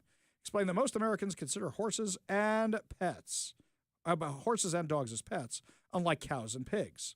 So this is interesting. Do you think maybe it's because we're not using as much paper, so we're not using as much glue? Oh, no, that wasn't nice. That wasn't nice. Do you think it's because McDonald's stopped using the horse? I'm just kidding. Do you think maybe it's we don't have enough rodeos anymore? Or you think this is just what uncontrolled population growth looks like? I'm a little concerned that the people who say there's too many humans on the planet are now suggesting that we eat the horses. They're eating the horses. They're eating the dogs. I'm a little concerned about this. Meanwhile, according to Como News, a man was left confused and frustrated after discovering that it was an unknown stranger had been flying his plane, landing it without a scratch, even repaired it. Jason Hong, 75, told the Los Angeles Times he's been at the center of a bizarre and inexplicable crime spree involving a man who keeps stealing his plane. He said, I got confused the first time he noticed his plane was missing. I thought, did I park it somewhere else? Did the airport manager move it? He soon learned that an unidentified man had stolen the plane at least 2 occasions, flew it to Southern California. Neither Hong or authorities could determine who stole the plane. But after 2 days, the aircraft was reported as missing. It was found at an airport some 25 miles away from its reported location. When Hong retrieved the plane, he was surprised to find it without a scratch and no signs had been stolen besides cigarette butts in the cabin. He decided to remove the plane's battery so that it could not be stolen again. Further, he planned on returning the next weekend to ensure no further damage had been done to his plane. When the next weekend rolled around, he arrived at the airport to find once again his plane was missing. Wow, this guy's giving the Barefoot Bandit a run for his money. You remember that guy? This time it was found around 18 miles away from the first airport the thief landed at. Even stranger, someone had replaced the aircraft's battery. Hong said the authorities had not been able to track the thief due to lack of security cameras, but he used an app that tracked airplane flights and learned that the thief had taken 2 joyrides on his birthday. He speculated the thief was somewhat flight savvy since landing is not easy, and the man would have needed specialized tools and knowledge to replace the airplane's battery. He said the suspect likely spent hundreds of dollars just to steal the plane, pointing at the new battery and a new headset he found in the cockpit. That's crazy. Absolutely crazy. Before I forget, your chance to win fantabulous prizes. Today we're giving away a $50 Daniels Brothers gift card Daniel's Broiler has been a Seattle favorite since 1980. Features USDA prime steak and other specialties, including chicken and fresh seafood, as well as a selection of high-end spirits, wine, and cocktails. Daniel's Broiler is open now in Bellevue, downtown Seattle, Leschi, and South Lake Union with dine-in, takeout, and delivery. Check out danielsbroiler.com to reserve a table, place your takeout or delivery order, and more. We're also giving away a copy of 7 Steps to a Successful Retirement by Brian Evans of Madrona Financial and CPAs. Learn how to design your retirement to support your quality of life for 30-plus years from Brian Evans of Madrona Financial and CPAs, a local company. We're going to help you grow deep financial roots so future financial storms don't blow your life savings away. Visit madronafinancial.com for more information and discover how you can create a rooted wealth plan today. Last but certainly not least, we're giving away two tickets to Pantera at the White River Amphitheater on August 22nd. Get your tickets now at Ticketmaster.com. All you have to do in order to win these fantabulous prizes is be calling number 10 at 206-421-5757. That's 206-421-5757. Caller number 10 and win a $50 Daniel's Broiler gift card. A copy of 7 Steps to a Successful Retirement by Brian Evans of Madrona Financial and CPAs, and 2 tickets to Pantera at the White River Amphitheater on August 22nd. Phone lines are open now. Give Mike a call for your chance to win at 206-421-5757. That's 206-421-5757. Well, that's going to do it for us today, my friends. But fear not, we will be back tomorrow with more insane stories, more exciting guests, and, of course, more giveaways. You've been listening to The Ari Hoffman Show on Talk Radio 570 KVI.